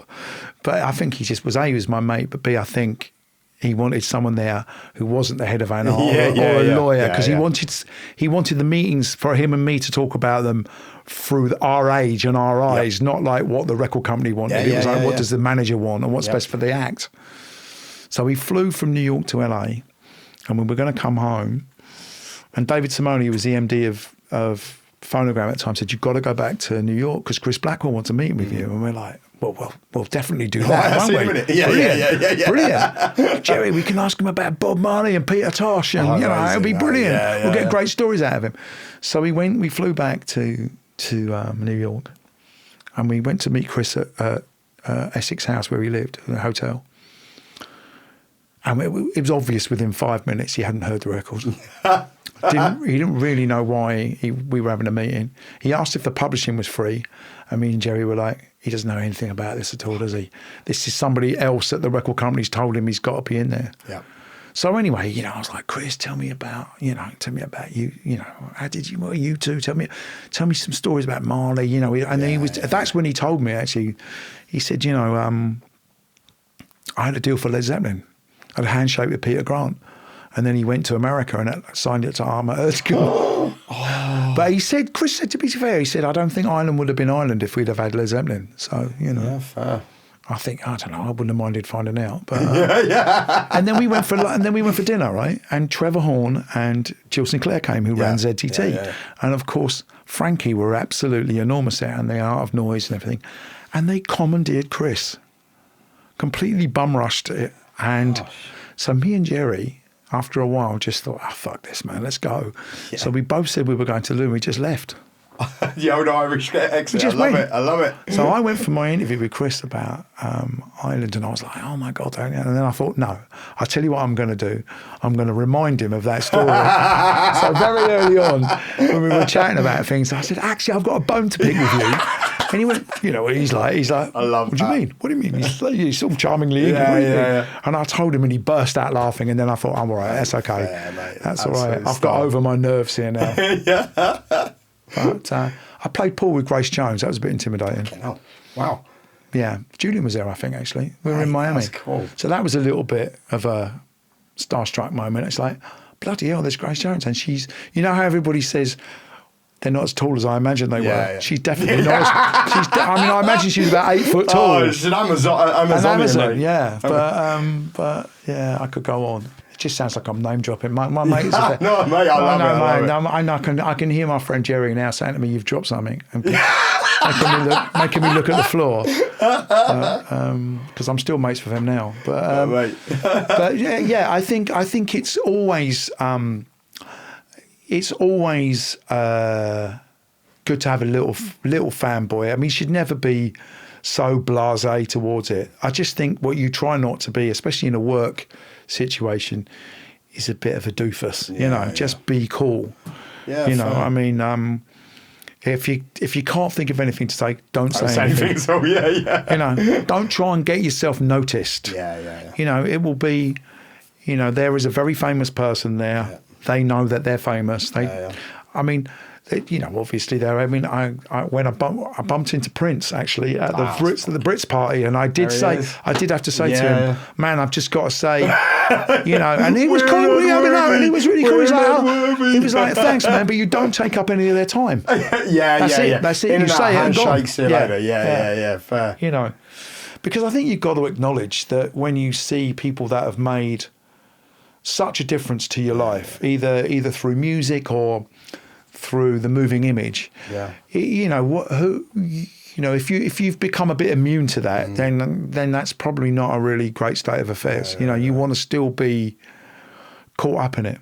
I can still see a film now and be like, wow, that was brilliant. That strange French film about kids who want to make cheese is just brilliant. Or, which there is actually a film about that. Or, I'm increasingly watching films that Josh O'Connor's in and going, he's a really good actor. Yeah. And you go, like, I'm still leaning in. I don't want to not. So you don't know, what is it? Because obviously there's clearly a lot of passion, a lot of love. But can you put your finger on the thing that keeps the love for you in this role? Ideas. Yeah, ideas. I think the idea that you have a blank page and that you can help shape something, and you've got to have ideas. Love it. Keeps the cogs turning. And you can't keep mining the same one. Yeah. So you got to keep fresh, and that's why. Try and see as many films as you can. Try and go to as many exhibitions as you can. Yeah. Go to things. I mean, obviously, if you're in music, listen to music, but I'm taking that as a given. Yeah. But go and see how creativity is in a wider sense. Absolutely. Go and see things you don't understand. And it's quite. I mean, I don't do theatre. I probably should. I was saying to Sophie, my missus, I think I want to go and see some opera because I've rejected it all my life, or some ballet because I've never been interested in it. I saw Macbeth at the Vienna Opera House. Yeah. It was the weirdest thing in the world. That's a story over a beer, I'll tell you. That was very weird. But, I think it's that thing where you're like, I like going to photographic exhibitions. Yeah. I love going to art exhibitions. I love going to art galleries. I love going to the cinema. I love going on my own. Yeah. Whenever my missus is a wildlife DOP, so she's away a lot. So whenever she's been in Kenya for a month. Yeah. So I've probably seen 2 films a week. Yeah. Not because I don't want to go with her, but it's a brilliant thing to be able to do on your own. Absolutely. Well, as I said earlier, the movies is my introverted passion. Yeah. It's what I do. My downstairs, it's designed around my film experience. It really is. So, I think that just keep yourself interested and don't give up. I mean, don't be the oldest swinger in town, but don't give up. Don't just think that's it. I now can't wear that. I can't do this. I can't do that. Don't be saying can't too often. once again, it comes back to your point earlier, right? It's just like your taste is what makes you the person. It will build out your reputation, right? Yeah. If you're selecting the right tracks with good diversity, good knowledge, etc., then hopefully it should all win through. Yeah, and also as well, be okay about what's not for you. Yeah. That's fair. one of the things that I really think that probably is not of interest to people from a certain age, but for my age and a bit younger, it's quite all right to be, that's not for me. Yep. It's not made for me. Yep. I'm not supposed to understand it. I'm not going to Self-awareness, pretend right? that I'm going to understand it. Nothing worse than trying to be down. Do you see that? Do you see that a lot? Sort of, kind of, obviously, with the job you mentioned earlier, you had this massive increase of music supervisors. Do you find now that to get work, people are just accepting anything and then kind of doing themselves a bit of a disservice? Probably? I don't know. I think that there's probably a way you can find in any job a connection to it. It could even be that you just like the people. Yeah. You can think the film's a dog, but you really like the editor, or really like the producer, or you think the director's great. Whatever. It could be anything. It could be any. There is always, I find, something that you can hang on to that, and that find that you can get out of it. So I don't think that you get to a point where just taking anything will do. But what I think is that what is okay is to admit what you don't know. I mean, there's that whole thing, isn't there? The American politicians, there's the knowing unknowables, and then we know that we don't know this, and we don't know that we don't. And I understood the essence of that, which is it's quite okay to say, I don't know. I don't really understand this. I mean, there would be definitely now for me at my age, there would be certain films or certain TV shows or certain things that I would go, if this is set, for instance, in the world of London, the London grime scene. How am I going to pretend that I'm down with that? That would just be embarrassing. I just think I would then do it with somebody who does know. Absolutely. But I would be the experience of okay, you're at the coalface and you're working with the people who you're much more connected to, and I'll just make sure that the sweeper role. I'll make sure that we're okay, and that the production company and the broadcasters know that what they need is going to be got. Absolutely. And I think that's okay. I think it's really all right to say it's not for me. Well, funny enough, I was at a little live event at the Fidelio, and they had a chap there called Chris Reed, who's hopefully going to be a big guest soon. But he said something really cool. And it was just like, he said there are three things: money, the music, or the hang. He said it was basically, sorry, to give some context, he's a musician who was talking about when they're doing gigs and things like that, how they kind of decide. It's like three things: money, music, and the hang. He said, get 2 out of 3, it's a yes. He said, if the money can be shit, but if the music and the hang's good, and blah, blah, and fair. It's similar sort of thing.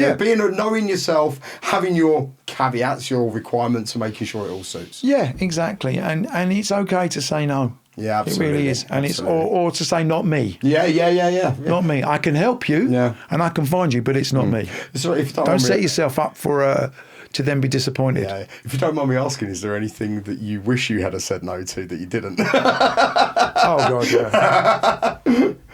Yeah, there were. I mean, I can't. It's not fair to say. No, absolutely not. But there are some films which I'm absolutely gobsmacked got made, and I never thought they were any good from the script onwards. But for one reason or another, one does them. And also as well, you know what? We're a service company. We service films. We help the directors and the producers. We're not being asked for our editorial. Do you think this film is any good? Yeah. That's not a question that gets asked to us as a byproduct of can we hire you? Sometimes that people will say, do you like what you've heard, or do you like what you've read, or do you feel like it's yours? Yeah. But, for the most part, as I say, there is something that you think in there, I can do a job for them. Yeah. There's very rarely, there are occasions where you think, I don't think we should do that. Going back to the 3 thing, the money's not good, the producers are chances, and the idea's not great. I can't find something to hang my hat on. Although sometimes I just think, as long as the producers aren't chances, because I will go, we will give the ones that maybe we maybe we give somebody who works with us a chance to go, okay, she's low budget. Yeah. It's not the kind of music it is we would normally do, or isn't it? But go and learn. Go and learn how to go and work with people and forge a good relationship with the director and the producer, because you don't know what they'll be doing next. Absolutely. You know, but we always try and find the positive in everything, because I think there is a time, absolutely there's a place for, as I said to you earlier, you know, snobbishness and and sort of cultural elitism. And I don't mean elitism as being like negative, but just like, no, that's not me. And I really respect composers who go, I don't do that kind of thing. I don't like this kind of genre. I don't feel, that's great. Yeah. But I think we need to be able to say we can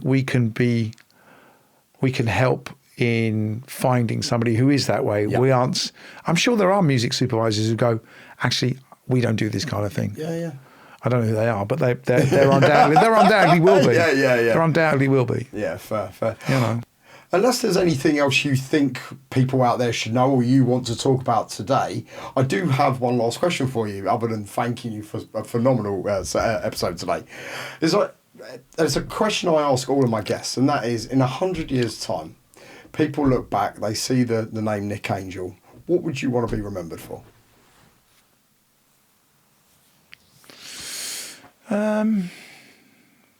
Trying to do the right thing, I think. Fair. I think it's important to have a moral compass. I think it's important to own up to your mistakes. And I've made plenty of those, both work-wise and, you know, emotionally and in my life. Absolutely. Yeah. And I think, you know, own up to them. And I think it would be good to think if somebody thought, you know what, he was all right. He always tried to do the right thing. Yeah. He was a good guy. Yeah, he tried. You know, we all try. We don't always win. But I think, too right. you know, I'm not, I suppose, really ultimately concerned about any kind of legacy or anything like that. You know, I mean, if people like what I've done, great. I don't think people notice, to be honest. I'm so glad you said that, because you reminded me of like the one of the points I was going to say is that actually, you know, we're talking about these massive names, and yes, why? Okay, once again, they are the things that are hitting people's ears in the films. Actually, you're helping selection, you're, you know, sort of kind of supervision over that, has touched a lot more people than what they would think. Actually, when you look at the types of films, as you know, we've already mentioned Tinker Tailor Soldier Sport, all the load of Edgar Wright stuff. You've got all the Bridget Jones sort of kind of franchise, etc. You know, these have been watched by billions collectively of people around the world. You know, so actually, you have, in your own little way, left a legacy. Well, without I suppose so. I mean, I've never thought right? of it like that, actually. But yeah, I guess the work that I've done in conjunction with others on those films has certainly been eyeballed and hopefully, you know, in a positive way, been, you know, sort of interacted with by people. What I should do, I shouldn't do, because it's just an ego thing, but it'd be quite interesting to see if I totted up the box office of every film that I've ever worked on. It'd be over $1 billion. Absolutely. Be well over $1 billion. You know, yes, okay, so I've had a quick look.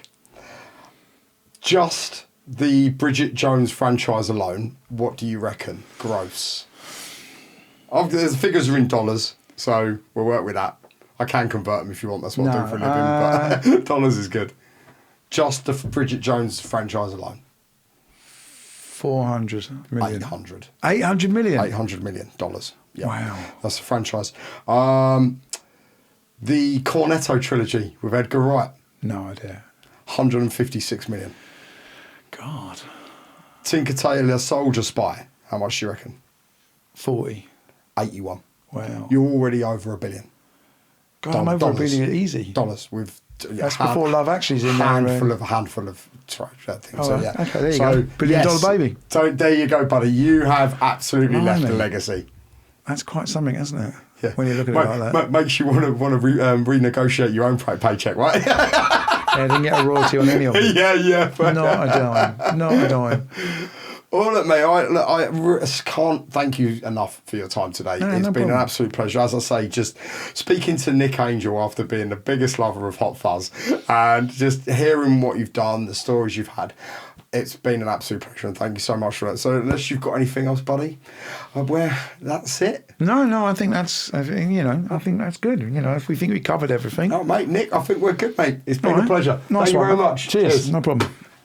And that's it for this episode of Beats Learning. A massive thanks to Nick for taking us inside the world of music supervision and for sharing so many brilliant insights from a career that's helped define the sound of modern cinema.